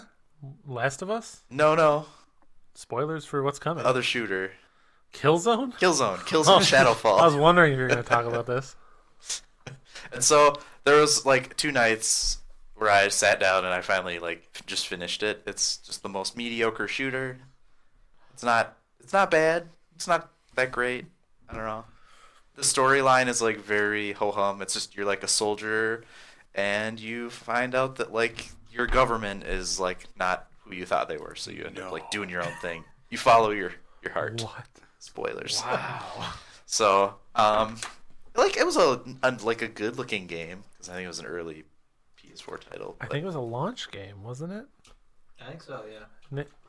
Nick out here in 2019 playing PS4 launch games. So I beat that. It was fun. You like one of the gimmicks that you had is like you have like a drone that you can command, so you can have it like shoot stuff or throw like a shield down, or you can use it as like a zip line to like grapple from one ledge to the other. Because there's like a lot of zones where you're in like gravity wells and there's like rocks floating, and so you go like thing to thing. And then if you have like stim packs on you, which normally you can use as like a time slow, so you kill enemies easier, you can spend those for it to revive you if you die. Yeah, it was okay. It's a good game. Like good in like a 6 or a 7 out of 10. I was just so surprised because that's the type of game that you don't expect someone to be playing in 2019. I especially don't expect you to be playing it in 2019. Like, if I said I played Killzone, you'd be like, that's what Steve does, play through Killzone. But you, like, you don't just, like, pick up a random middle-of-the-road game and play through it. And you did it in, like, 2 days, and you came to my house and you're like, I beat Killzone yesterday. I was like, what are you talking about? I thought you were joking at first. I was like a weird joke. Weird. Interesting. Huh. And so the other game that I'm playing right now, because I beat Killzone, I'm playing, Nathan Drake and the little girl and the zombies. That's been good. Last of Us? Last of Us. That's Nathan Drake, the little girl, and the zombies. Well, Do you mind if I use that as the title? Yes. I mean, that is what it is. He looks the same. And, like, I didn't realize that those are the same, like, developer. I was Yeah. like, oh, this controls very yeah. similarly Mhm. to Uncharted. Uncharted. And I played, like, Uncharted 1 and 2 at your house, like, not that long ago. Within the last year, so... I bought the collection this year and have not touched any of the Nathan Drake games. They're so good. Uncharted. They're so amazing. Uncharted 2 in particular is so good. I've only That's ever what I played hear. the first one. How am I sitting in a room of people that have barely played Uncharted? Oh, these games are This amazing. is one of those series, man. Oh, you got to get around to. Maybe that's a perfect Gamer Weekend game sometime. Okay. I've got like 3 games ready for Gamer Weekend, but I'm never invited. Just saying. Dude, lots of people aren't invited. I know. Even Nick. Noah controls the invite list. Mhm. It's out of my hands. It's usually just me, Steve, and Leah. And I like it that way. I'm going to put down. Anything else, Nick? I feel like I'm forgetting something, but I think that's it. Most of your time's been WoW Classic. Yeah. I mean, I've, like, picked up some games, but I haven't gotten around to actually playing them yet. You've been busy, purchasing and setting up a house.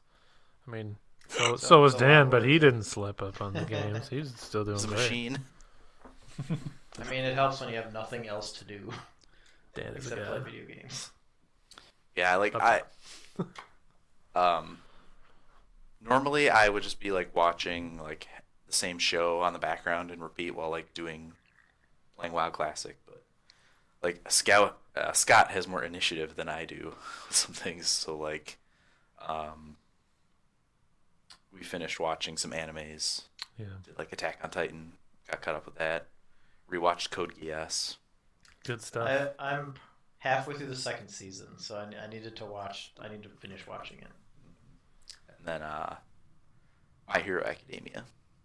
Rewatched the old stuff and then now have been watching Watching new the stuff, new yeah. season.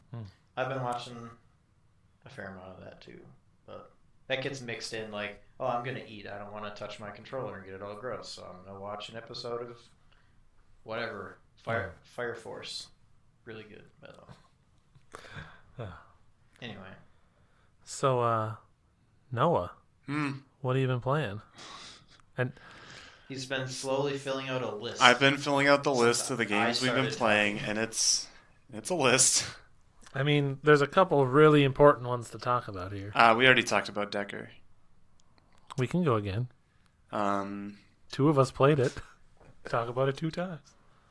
so let's start off with. So I have like an hour to an hour and a half commute home from work, Yeah. and like a 40-minute commute to work. Well, it's more like half an hour. And other people in this room are playing footsie. Just wanted to mention that. Behind the scenes. You So jealous? during this commute, I've been playing Stardew Valley on my phone, which translates really well to the phone. So if you ever find yourself with downtime and like, I think it's $8. I got it on sale and I used Google Rewards, so I got it for free. Is it is it just Stardew Valley? It's This Stardew is the Valley. full game It's on the amazing. phone. Yep. It's very impressive, I've wanted to play it and I've got like $30 of Google money. dude. you Stardew go. Valley. It's the way to go. That's good. Yeah. I'm in winter of the first year, which is a lot of progress for a Stardew Valley game on your phone. So, yeah, I get on the train and I just play through like 4 or 5 days. Yeah, I just wanted to mention. I have it on PC and I played it there too, and it's real good, man. Can I ask a random question? Sure. Do you charge your phone during the day at all? Yeah, I charge it at work. Okay. So your phone doesn't survive 2 commutes worth of Stardew Valley and a work day? It probably could. It'd probably get down to like 10%. Okay. But I charge it when it hits like 70% at work, which is Okay. around 3 or 4. Huh. Um, so yeah, I usually listen to like the Bombcast or the Giant Beast Cast and play some Stardew Valley.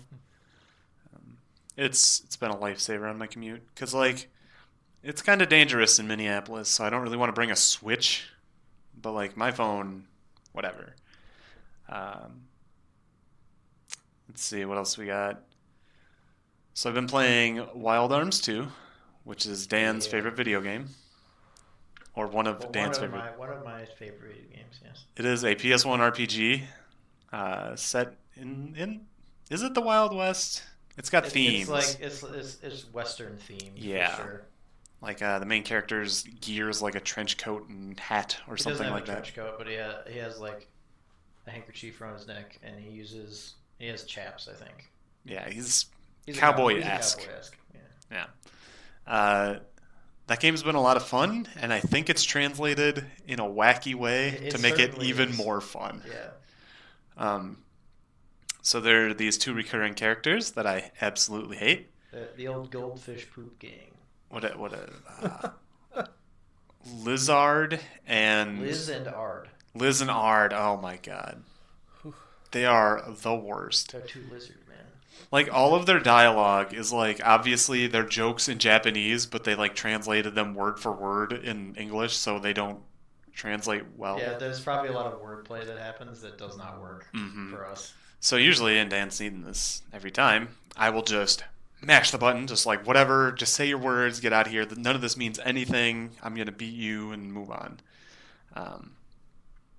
So I try to get through that as fast as possible. Yeah, you skim the conversation sometimes. Yeah. Like the one where they're like, where your characters were just like, get out of here. Yes, they were. We hate you. They felt the passion I felt for hating them. The game's really interesting. What about your most recent encounter with them? Where you lost? I didn't lose. Oh, I you almost almost lost. lost. They kept hitting the same people over and over again while draining like one of my That was like a guys. difficulty spike. Yeah, it was ridiculous. Yeah. Because I was just like blazing through that game with Brad, who's like the slow, strong character. So you'd use some. They get like it's kind of like adrenaline where they build it up when they attack, and when they get hit, they build up like this FP, and you can use it to spend it on abilities and like supplemental abilities that you can use with your normal abilities. So like he would have lock on, which makes it so he's going to hit the enemy, and then you would use like some weapon skills also have like bullets that you have to recharge at town. So you'd use lock on and bazooka, and it'd deal like 1,500 damage while everyone else is dealing like 600 damage. I abused Brad. He did. He is still in my team, probably. I'm probably going to keep using him. It's ridiculous. I switched Brad out in my playthrough when I did it for a character that joins later because they hit just as hard as Brad does, but without all the setup that Brad required. I don't know if I'm going to stick with Brad or not. I haven't played it in a bit. Yeah, I'm like, hey, you want to play some Wild Arms? He's like, no. I'll get to the other games I've been playing instead. I've been playing for 4 months. Yeah, it's 4 months, 9 months. It's getting there. Yeah, it's like 8 or 9 months now. Yeah. So that game's been a lot of fun. It's just hard to find time with these other games.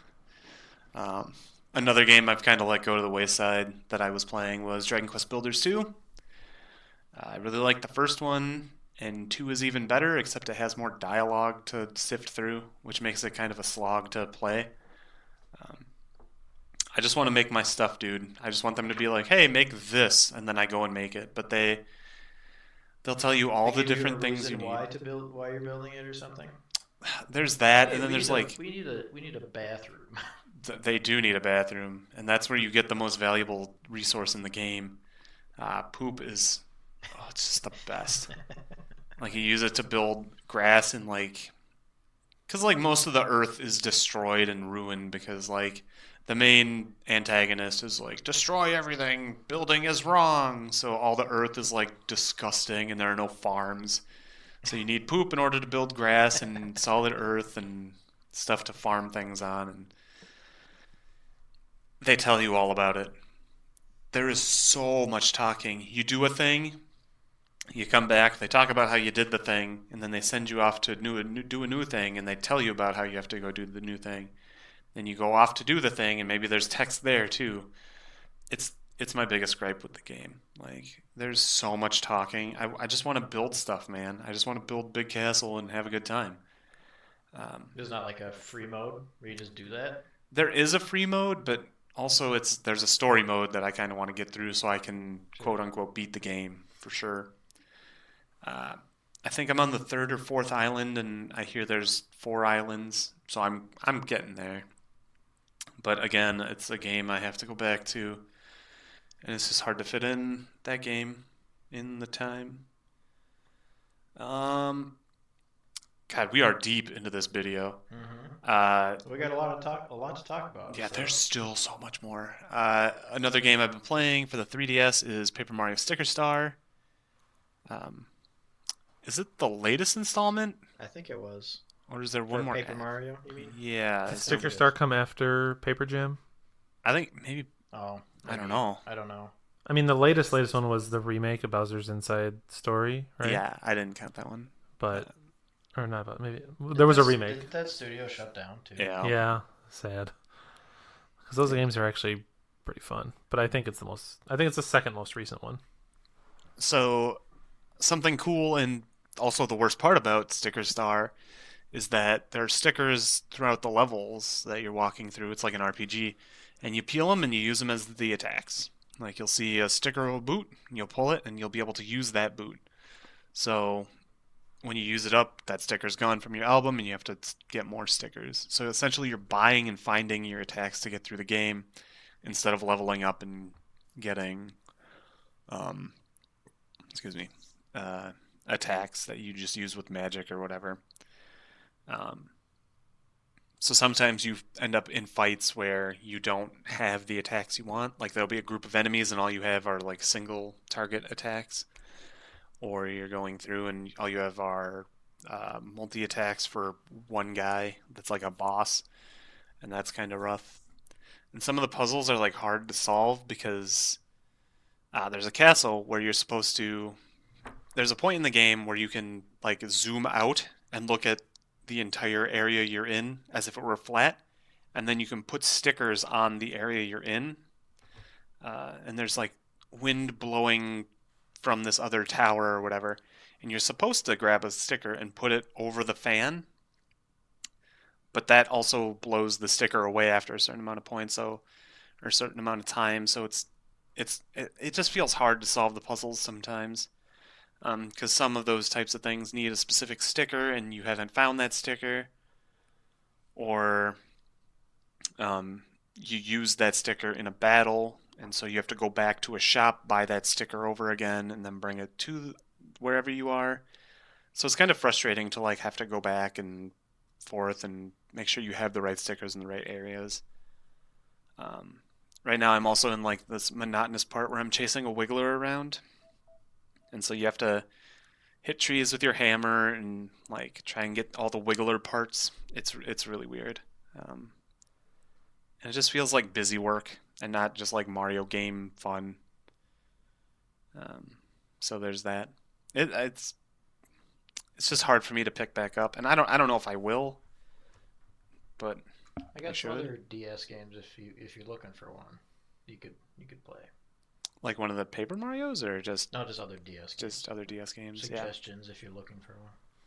I'd love for us to Radiant History. sometime in the near future, now that the 3DS is kind of winding down, do like a post-mortem 3DS episode of Bideo. Like all the 3DS games that we really enjoyed. Yeah, and like memories of it, because I have a stronger fondness for the 3DS than I would have thought I do. Like, I look back very there were fondly some on that really handheld.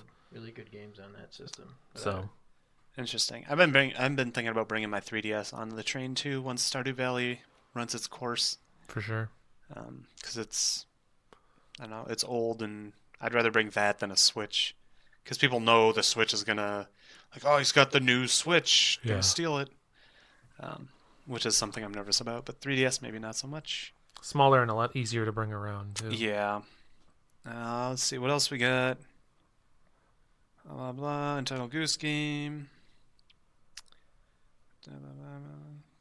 There's one game, and I'm gonna save it for last because that's I specifically didn't talk about that game. that's one of those games you've played too.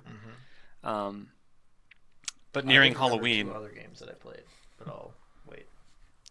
Thank you for giving me my game. So Hey now, it might be my game if it's what I'm thinking of. it is. It's our game. Yeah, it's our game. So Halloween came and went, and so I wanted to play a spooky game. And there's another spooky game on here that we can talk about. It was Resident Evil 7. Man, that And- was an adventure. That was I dropped some F bombs. He did. Very There was- consistently. There was like angry F bombs and like scared Like F scared bombs. ones, yeah. Like It was range of fun watching emotion. him panic. Yeah. I only saw like 2 or 3 jump scares out of him. Yeah. Mm. There was a Mostly few when there was a hand that like shows up. something off yeah. screen. There was God, was there Like when mom shows Mom, yep. That mom one is the one. That's the spooky one. Where like they close off the lights and you're like, "Oh, they're going to do the thing." And favorite then they was- do the thing. up. When he went into the kids' room With the ball. with the ball. Ah. Spoilers. I won't get too deep into that one, but you're like, I know they're doing a thing, man. I know Yep. what they're gonna do. But yeah, I beat that game on Halloween, which was really cool. We stayed up really late. Yeah, 'cause he was, real like, late. I real also called close. in sick that day. Yeah, he I called was it- actually sick. He was actually sick, but I didn't have to work till late that day, so Yeah, I'm like, so oh, we we'll were up just stay till- up and watch it. Was it 3 or 3:30 or something? It was Yeah, late. 3:30. Yeah. But yeah, I was super proud that I beat a spooky game in VR because they get you, they spook you. But there were so many nights where it was like, "Yep, I'm done tonight. This is where I save and I'm done." Yeah, that's true. It was hard to work up. All right, the I found courage. safe room. All right, I'm Yep. done. This is Go. the safe room that I end the night in. But yeah, that game was really fun. The issue I had, and you saw some of it, was when they throw a lot of enemies at you and it's really combat heavy. I don't know if it's just because that's the way it is in VR, but like it was like kind of a struggle sometimes. Like you Yeah. couldn't dodge stuff because I don't know, the The controls slow are turn weird. speed and stuff. Hmm Yeah, well, yeah. There's not an effective way to kind of like dodge left and right that I know of. Yeah, So you kind of just do a quick turn and run away and hope that the attack behind you that you can't see doesn't have the range to hit you. yeah. I would move my head even though I knew it was ineffective. Like it didn't move my hitbox. Same. Like I would still do it to be like maybe this time it won't, but it always did. Yeah, there were like the game starts so absolutely terrifying for the first hour or two, and then they give you the knife and the gun, and you're like, okay, I can probably defend myself from stuff. And it still spooks you a bit, and then we went to the dissection room, and it was just frustrating because it's so much combat because Yeah. like they throw enemies and enemies and enemies at you, and they really want to drive home the fact that you can block. That was the first time I blocked so much, and then it gets scary again, and then near the end of the game they throw enemies and enemies and enemies at you, and you're like, God, just stop. And So I- they're in narrow corridors. Too. yeah, it was the worst. And then there were 2 enemies near the end, which I won't spoil for you, but they were so fast and they kept hitting you and you couldn't do damage. And again, I told you I didn't pick up a certain gun, and maybe that's the reason. Maybe that gun was really good against those enemies, but I just never went back and got it. So yeah, Resident Evil 7, I beat it. I was scared. I beat it on Halloween. I'm a strong, brave man. What's that? What else do we have here? I did Extra Life with some friends. I'm not going to get too much into it, but we raised $500. It was cool. I watched him do that. 500 is very respectable. Yeah. That's for, awesome. For a little no-name stream to raise that much. Yeah. Yeah, that's good. I was stupid. I should have signed up for it. I just went there but like you can sign up and put yourself on the team. And if you had done that, you would have got I would have gotten a G Fuel drink shaker. And Wow. I could have got Wow. one for free, and I didn't. I'm a fool. Um, but yeah, I played some Harvest Moon 64 and some Spyro 2, and I had the rough shift of 2 to 5 in the morning, so I was just like dead.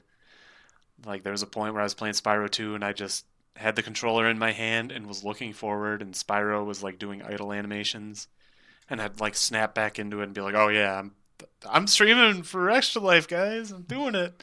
I'm entertaining." Um, it was it was rough. Everyone else was asleep except Tony. Tony was there with me, Tony. which it was very nice having somebody there to keep me awake. Um, I also played Code Vein. Dan said most of this stuff about it. Yeah. I was two-hander and hammer for a long time. I'm trying to get back into Magic, but yeah, it's easier and not as frustrating. That's why I think that's why I like it the most. There was definitely one or two bosses that were more challenging, Mm-hmm. and there were a few areas like when they would throw waves of enemies at you. There were some waves of enemies that were really challenging to get through. Yeah, there's one I'm thinking of, like in the In cathedral, where they throw all the fat enemies in a small tower area, Mm-hmm. and But you just not can't get Anne away. Orlando area. Yeah, It's very clearly Anne Orlando. no, it's not. It's not Anne Orlando. But there are also some bosses where I run in and I just swing my sword until the boss dies, and it dies. Yeah, it's true. Like the difficulty is kind of weird Yeah, it sometimes. spikes and lulls like really hard sometimes. Um, let's see. I'm sure there's way more than I actually put on here. Yeah, I mean, you covered the big ones, I'd say. At least that's all the stuff I can think about. Oh, there's 3 more. Oh. Well, yeah, I mean, I know at least one more. The main game I've been playing is Apex Legends. They released a new map earlier this month, I believe. No, it was near Halloween, right? It was last month. It's not. Yeah, it was last month. Yeah. New map, new character, new season, new battle pass. Crypto, he's got like a drone that you can send out. Have you played Crypto? No, and I haven't been in a team with anyone playing him, so I don't really know much. I mean, I know what his abilities are, but I haven't seen him in action. Yeah, he's all about like gathering information, and he can break shields and stuff. He's like every time a new character comes out, that's the one I play. I don't know if Well, you don't have a main? he is my main right now. I used to be Octane for a long Mr. time. Flavor of the month. Yeah, I am the flavor of the month guy. Well, mobility is so good in that game. Yeah, that's why I dug Octane, because Joed would always be Pathfinder, who is the Yeah. other mobile man. I appreciate that they add characters where the value that they add is information, because that's something that's unique to that genre, right? And like, I think I was telling you about this weekend where Joed is really good at shooting, and I'm more strategy than actual aim. So I fit Crypto pretty well. Like I know what I'm looking for, and I know where to be. I know where to be hiding when I'm in the drone mode, because you're very open and able to get shot, because you're controlling the drone. And so I know where to be looking for the enemies. I know where hiding spots would be, and I know certain things like that. That's why I am decent at Crypto, I would think. But when it comes to shooting people, Seems like a good fit for you. I'm Yeah. also terrible at shooting people. Like Yep. that's one of the reasons I don't play with you. Like I didn't like playing. mm, Well, I mean, I just don't like that style of game. yeah, But I'm also terrible at like console shooters. I feel so bad anytime. After playing like PC Yeah. shooters. Yeah, we used to play on PC, but we just ended up on console, and that's where Joade shines. So yeah, the new map is like 50% bigger. It seems like there's less loot. I don't like the new map as much as Joade does, because it feels like the loot is scattered more. So if you drop and you land in like a house or whatever, and there's nothing in that house, you have a bigger distance to travel before you can see more loot. which means if you don't get anything, you're more vulnerable for a longer period of time. For quite a Yeah. while. Yeah. And it feels like, and it's me being a complainy guy. It feels like I never get anything right away, ever. I feel like I always have to travel to like 3 different houses or 5 different bins before I get anything, which I think sucks. I don't like the beginning of the games, the early game. Not for me. The next one, and you've played this, and you should play this, and you should play this. I assume I've played your next 2 if they're Yeah. the 2 big ones I'm thinking of. I feel like you would definitely like Outer Worlds. Woo! I've been thinking about getting it. Yeah. Yeah. I was gonna get it when He tried. the same day the day Steve picked up Luigi's Mansion, but they were all sold out at Target. Yeah, I mean, I've definitely contemplated picking it up, but I'm so deep into Trails of Cold Steel right now that I don't have the time. You get a Yeah. pass because I know that life. Is it capped at 30 FPS on PC? I'd have to look. I don't know. I don't think But so. probably not, because that's usually the draw of the PC version. Yeah. I seem to recall like inadvertently tuning into a stream. No, I think I was watching Day 9 stream for a little while, and I remember thinking like, "Wow, this looks really smooth," because he's obviously playing on PC. So Yeah. So I'm going to start with the 2 biggest drawbacks. One is the capped 30 FPS. Like that. I know you don't care. I know you just like video games because you can play them, but it's he's noticeable. looking at me, to be clear. Yes, Steve Yeah. doesn't care. He's like, oh, 30 FPS, that's more than 28 FPS. That's amazing. But I just want 60 FPS, man. That should be the standard. Like, make the game look a little worse, but give me 60 FPS. You watch movies at 24 FPS. That's because it's more cinematic that way. Anime is not at 60 FPS. That's fine. It looks nice that way. It doesn't look like it's chugging. I'm just being a jerk. Yeah. The 3D ones do. Depending on which, like Knights of Sidonia it chugs. Oh, okay. It's like, It's like 10 FPS. I forgot what the other complaint I had about what it was. Do you remember? While you're thinking of your complaints, to be clear, I just don't like when frame rates are really variable. If it's just locked at 30, my brain like stops noticing. I think it just depends on the game. This Yeah, is a I'd say game that depends should on be the game. 60, I think. Any game that has shooting, I feel like would benefit from being 60 FPS. But I think this is fine. Honestly, I don't do that much shooting in the game. You go Punch Boys? Well, I'll let Noah get to his complaint, but I talk my way out of as many situations as I can and avoid combat as often as possible. Okay. I don't remember my other complaint. It might be that like the game is just too easy. It might be, because I've watched him play a number of times, and he just like smokes everything he comes across. Yeah, my healing is like stacking up. I have like 40 Adreno things or whatever they are. Ugh. I'm just mowing stuff down and it's super easy. What's your build? I've been using almost exclusively the science weapons. Really? Yeah. I just found my first science weapon recently. Oh man, I have a science weapon hammer that is so good. It is so strong.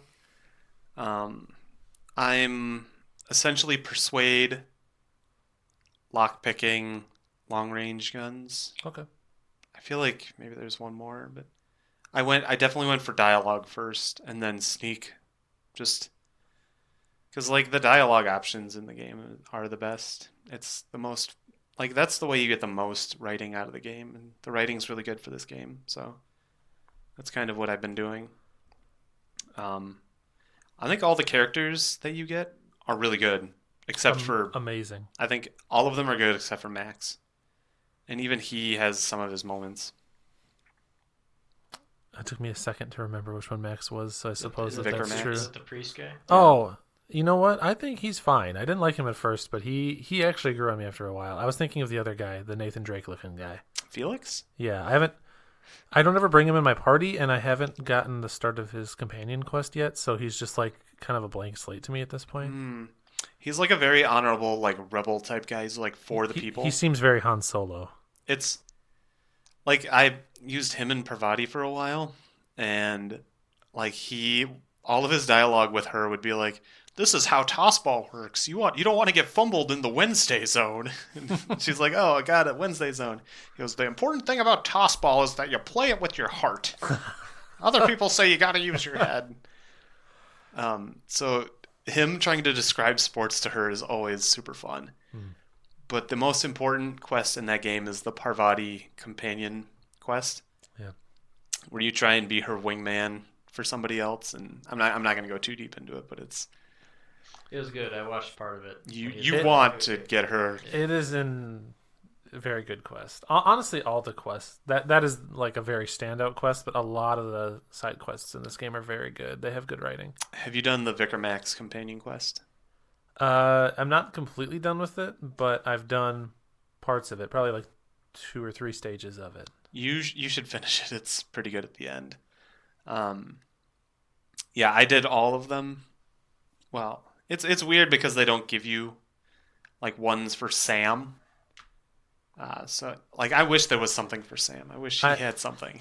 I love Sam. Sam is so good. Much.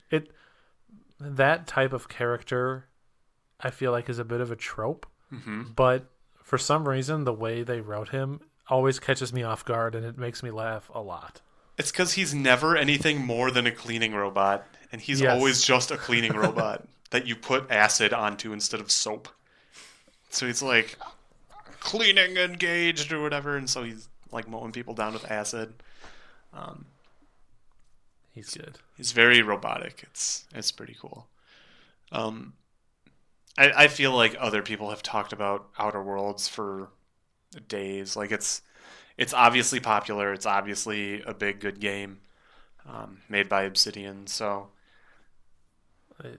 I haven't played it, but it's essentially a modern Fallout New Vegas, from what I hear. Mm-hmm. I've never played a Fallout before, but the standout thing that I would emphasize is that the writing in the game is really good, and the characters are all very good, and everything is condensed in a way that like there's always cool fun stuff. There's not any of like the downtime that you'd expect from you don't like take a 20 Skyrim minutes or a walking Fallout 3. around to get to the cool stuff. Yeah, areas are small, and quests, there's not like 1,000 quests, so the quests that do exist are all valuable. It's everything just feels rich and rewarding. Yeah. So I guess I should say I fell off of it for a little bit, and I think I'm going to go back, because what happened is I went the board route. So essentially every planet and all the people are controlled by corporations. And so I went to join the corporations, and Steve, you went like a rebelling for the people way. Yep. And so at one point they ask you to go kill that first town you save, or whatever you do with it. And I refused, so I ended up fighting the people I was working for, and I kind of got stuck. But I'm thinking about going back and saying, yes, I'll kill them, and then going through that quest and maybe not killing them, if that's possible. Yeah, like a lot of times you have multiple options like that in that game. Like it's not just like, oh, we'll save this person or I will kill this person. A lot of times it can end up being, you say you'll kill that person, but then you go to that person and you convince them to go into hiding, and then go back and tell them the original person that gave you the quest that you killed them and still claim the rewards. So you kind of like live in the gray area. So I'm gonna say spoilers. So for Edgewater, what did you do? What was your path through Edgewater? You mean up through the big decision? Yeah, what was your big decision? Okay, I'm going to give a little more spoilers for people in case they need to pause it, because I would not want it spoiled for me. But in a couple seconds, I'm going to talk about a big decision. Jump ahead like 5 minutes. You might want to plug your ears or something if you don't want to know one of the big decisions. Spoilers. It's true. You've been You warned. did say that a few times. Yeah. But I'm going to say, yeah, plug I those thought you were boys gonna in. like put your hands over your eyes. Regarding the like kind of the final decision, is that what you're asking? Yes. I ended up, let's say, siding with the outside people. Yeah, the people of the garden. Yeah. Okay. So what I did is I sided with the town the corporation. Hmm. And then I went to go stop the garden, but instead of that, I convinced them to come back. Hmm. And then I overthrew the board member and put the garden leader in charge of it so that like the town had the healthy food and it was for the actual people. So I kind of ousted the original government, but the government is still there, just led by somebody who cares. Okay. So essentially, they just said like, "Yeah, man, it's the best it's ever been. We got the best of both worlds. Amazing." But you probably wouldn't think about doing that if you were going for the people. You'd be like, "I'm going for the people." Yeah, exactly. It kind of. So it's not like make the good decision, make the bad decision. You can make the bad decision, but there's other ways to lead it to a better decision than the good decision, you know? I would almost counter by just saying that it's not always even like a good and a bad decision. A lot of times it's just like what is your moral compass more pointed towards? Mm-hmm. Because that initial decision between those two groups of people, I felt like there was no good option. I felt like I was being put in a position to choose between two people that both have good and bad reasons for their case, and I am an outsider to this place, and I don't know everything about their lives, and I'm making this big decision without fully understanding the ramifications. So after you talk to like the two leaders, like they both like it looks like that guy sucks, and the woman is like good. Yeah. But after you talk to the dude, he's like, I'm just doing my best for my people, and it's very hard, and like if I don't keep doing it like this bad set of things is going to happen. Yeah, and you're not fully sure like what he's saying is true or not, but you believe enough of it. Yeah. And then right before you make the decision, Parvati, your party member, stops you and has a conversation that's like, hey, just so you know, this might seem like the morally obvious choice to do, but you're really going to hurt a lot of people if you do this one particular thing. Some people like living this way. Yeah, and like you're gonna making a big lose their decision for jobs. people's lives. So Yeah. yeah, very cool, very complex decisions. It was very nice to hear that they're not just good and bad. It's not Paragon Renegade or Jedi Sith. It is up to you to decide what is good and what is bad. Yeah, So yeah, that game is really good. excellent game. Did you want to talk more about it? No, I mean, the only thing I would add is in addition to the quests and stuff being valuable, it seems like you do have a pretty good amount of options for how you proceed through specific events. So this is probably true if you played New Vegas. I haven't played New Vegas, so it's novel to me.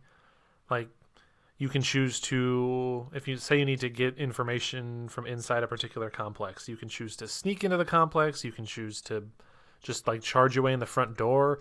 A lot of times you can like hack your way in and then activate some security system that like makes it turn against the people inside the facility. Sometimes you can like talk and convince people to give you the information without having to do anything. So it feels like it is good about if you are speccing your points and building your character in a non-combat focused way, you usually don't have to engage in combat, or the combat you have to engage in, you are given some advantage to make it easier. Yeah. So like, there's a building that's just overrun by marauders, and I talked to the leader of the marauders, like, "Hey, I'm all right. Let me in." And they're like, "Okay." And then I just go in and I loot everything and make my way to the story thing. Yep, exactly. Like they just watch me do it, and it's totally okay with them. That sounds like it'd be cool because like any of the other Bethesda games, like if enemies are like aggressive, like you can't talk to them. They're just things you shoot. Like you can't reason your way with like a group of raiders. Generally, if it's related to a quest or like the main story, you can talk to. There'll be like a scripted event, or are you talking about Outer Worlds? Outer Worlds. Okay. Like you can talk to like somebody you didn't think was related to them. Like, God, it's. I'm gonna be done. That's just. Yeah, there's a lot of options. Okay. And you can stumble on quests without like learning about them and like do certain things, and then that will have repercussions. Like, I'm gonna stop talking about it because like that'll have repercussions in that quest will be totally different than if you had accepted the quest and done stuff. So yeah, Really great. Outer Worlds. Now I want to go home and play. Yeah, I kind of want to play it too. Last game on this list for me, Sayonara Wild Hearts. Ugh, Yeah. yes. That was a beef. Enjoy. Welcome to the BFO. I was gonna make that shit.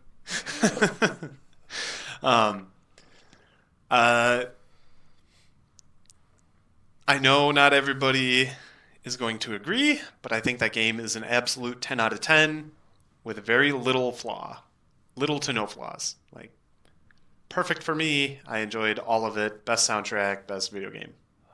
Maybe one of the best video games. Like, we'll talk a little bit later. But top 10 is coming up, and it's a strong contender right now. So it's essentially the story of a woman or a girl, or whatever you want to call it, and something has happened to her, and there's like some tarot stuff. It's like the story is good, but you're there for the soundtrack and like the gameplay and the feel. The game really portrays like the feel through soundtrack amazingly, because in general stuff is timed to the music, so you always feel like you're impacting, like the music is impactful to the character. So you're swinging a sword on certain beats, or you're doing flips on certain beats, or you're turning corners on a motorcycle to certain beats, and it's just soundtrack is a 10 out of 10. I listen to it on the train all the time. I'm really bad at describing the game too, so Steve, if you want to go ahead and give it more justice. The best way I can describe it is imagine that you're playing through a concept album, and the closest like game analogy I can give it is sort of like Rez or Child of Eden.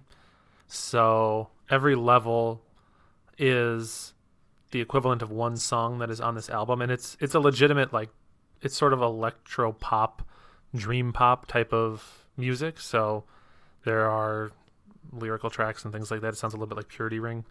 But a song will play, and then events will occur as you play through the song that are synced up to the music. So you'll be like in fist fights, and your punches will time to the music, or like enemies will attack you in time to beats of the song, and you'll be dodging left and right to the music.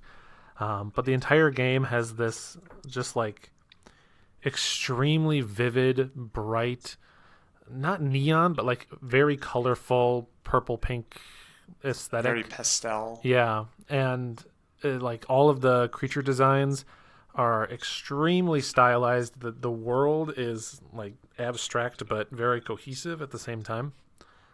And it the way that the gameplay and the visuals and the audio sync up is something that doesn't happen very often in games. And Rez is the best touch point I have because it does happen in Rez.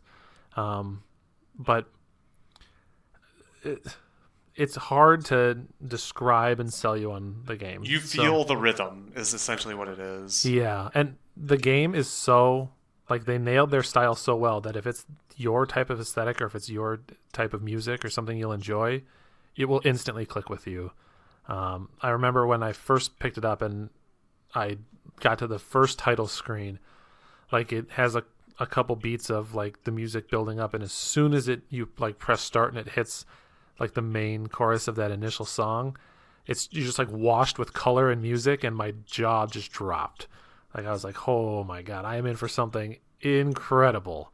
And then after the first track, I was hooked. So it's only 45 minutes long, an hour long. Somewhere between an hour and a half, maybe. Yeah, it's like 20 levels or something like that, and it's all 1 to 3 minute songs. But it is an incredible game. It is something that everyone should try, and I think you'll know if you love it right away. I certainly enjoyed it, but I don't like it quite as much as the level that you Yeah. do. And it seems to be, I don't know what it is, but certain people it just seems to be grabbing. Like I've heard about 50% of the time that someone feels like I do, and 50% of the time someone thinks it's like fun. It's pretty good. Yeah. That's what you hear. And then other times it's I like still recommend it to people. Oh, yeah. If they ask for a short game. Mhm. Yeah, from what I hear, it's either pretty good or like it's a transformative experience. 10 out of 10 on our game of the year, probably. Yeah, I mean, it's. I guess another game you could compare it to a little bit is Tetris Effect in VR. If you play Tetris Yeah. Effect in VR, Yep. because it's the same sort of like all of the elements of the game come together to just sort of like lift you up and carry you into this dream world in a way where you get to forget about your real life problems for a little while. Ah, so good. Mm-hmm. Tetris Effect was that our game of the year last year? Or was it my game of the year? No. It was in my game of the year list. I think it was number 2. It was my 3, I think, maybe something like that. It was near the top, I think, right? Yeah. You guys listened to it. I don't remember what I said.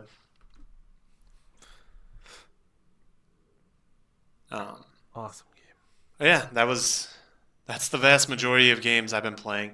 We have reached past the 2-hour mark. Steve, rapid fire your video games. All right, I'm not going to go over everything I played because this is a long one. We played Man of Medan. Man of Medan, from the people that did Until Dawn. Fun game. What's nice is that the way we played it is there's a cinematic mode where everybody in the room gets to control one character and you hand off the controller between people. It was fun. It resulted in some comedy in one person who had to do almost all the work and one person who had to do almost none of the work. Oh yeah, I heard about that experience. The game is good. It's good for what it is. I'm looking forward to more in this like short anthologized series, but The next one's Little Hope, right? yeah, and which that seems a little bit more my aesthetic, so I'm looking forward to that one. But it's not quite as polished, not quite as good as Until Dawn. But if you're itching for more Until Dawn, this will tide you over, and that I think is their intention because these are supposed to come out 1 or 2 a year moving forward. So fun game. I beat Luigi's Mansion 3 as you talked about, but I mean I don't have anything more to add that you didn't say. Really, I think it is better than the 3DS version. I think it's a great game. It has so much of the DNA of the original one, but still a little bit of the DNA of the 3DS one too. So I think fans of either of the first 2 Luigi's Mansion games will probably like Luigi's Mansion 3. It's a good middle ground. Very, very fun game. Something about it was like I just always wanted to come home and play that game. It was like, Luigi's Mansion is just like easy, fun, relaxing. It was a charming game. There were a lot of jump scares. I was very scared. What other quick boys can I knock out? Yooka-Laylee and the Impossible Lair. It is the second Yooka-Laylee game. This is a 2D platformer in the style of Donkey Kong Country. There you go. You're done. Better than the original Yooka-Laylee, but still not as good as Really? Donkey It Kong was better? Country. Yeah, I thought the original Yooka-Laylee was just fine. Yeah. It was a fine video game. And this one was good? This one was good. This was a pretty good video game. From fine to pretty good. But we're not at amazing. And I think Banjo-Kazooie is one of the best games I've ever played. What was it called? Ukulele and the what? And the Impossible Lair. Okay.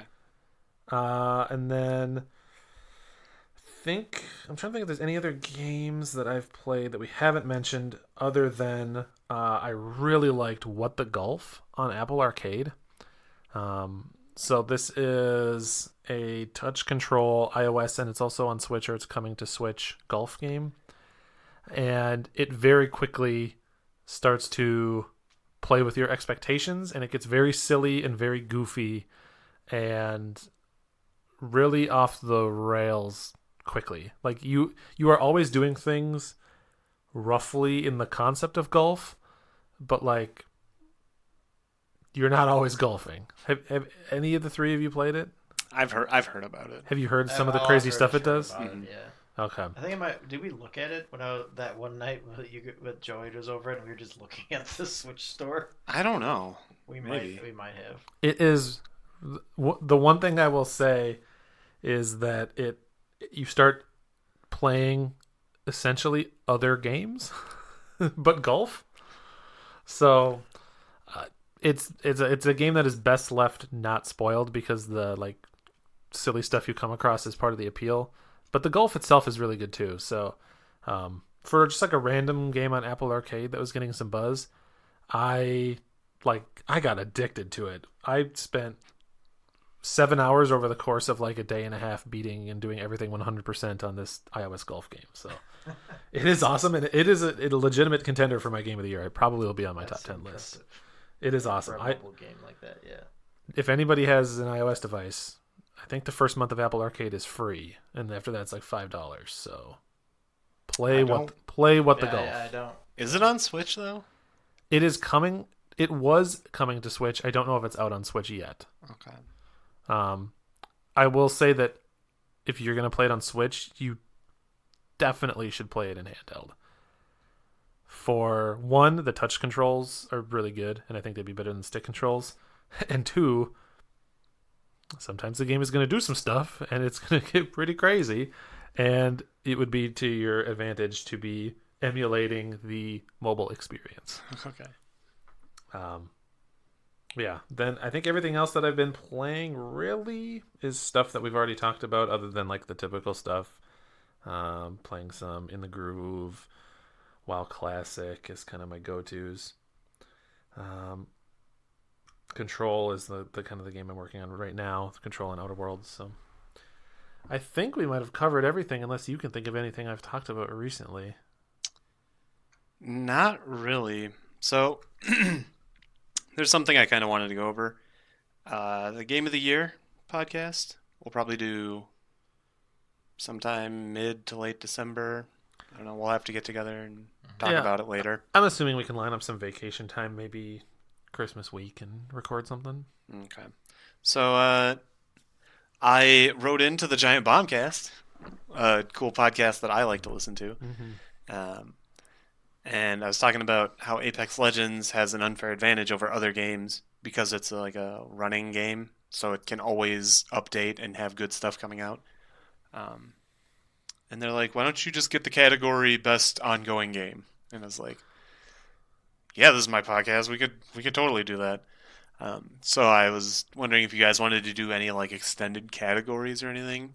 I was thinking like favorite mechanic from a game this year. Maybe favorite new series. I put in best soundtrack, but I know what would win that Well, even if there's an obvious winner, I think it would be a good category. for discussion. Yeah, Yeah. I would like the best soundtrack. That's up to each person. Yeah, obviously. exactly. Mhm. So if you guys want to like think about not mechanics, think about different categories you'd want to add. Because I'd like to, like last year we didn't have a top 10. This year I'd like to go back to a top 10 and maybe have a couple of categories. Like, It definitely helps divide it up too, to get more Mhm. games into more categories. Yeah, so even if a Because game gets we cut don't from have the to argue 10. about like the one top 10 list. Yep. like I think what they do is they're like, okay, we'll concede this game to best soundtrack, but it'll be number 2 on the top 10 list or whatever. Yeah. I think we could come up with like 4 solid categories or something like that. Yeah. So if you, the listener, has any ideas for categories, you can email us at The Bideo podcast at gmail.com. I still don't have access to that email. It exists. I'm sure it does, but I don't have access to it, and I would like access to it. I will look that up right now. Okay. Can you actually check it right now? I can try to log in and get the details. the Yeah, account but we details. might also have emails from the last time Oh. we recorded in July. From July, yeah. They could also leave a comment on thebideo.com. Yeah. That'll get to us. True. I would say we'll handle any emails that were written in the next episode. Okay. You don't want to talk about it now. He's got to get logged into the account. Yeah, I don't want to. And this is already a meaty episode, so if there are a handful of them in there, I don't want to go another hour. I have so many games on this notepad. It's ridiculous. But yeah, thanks for listening. We'll see you probably in a couple weeks. Goodbye. Right? Farewell. I think so. See ya. Thanks, everybody. Goodbye. Good to be back.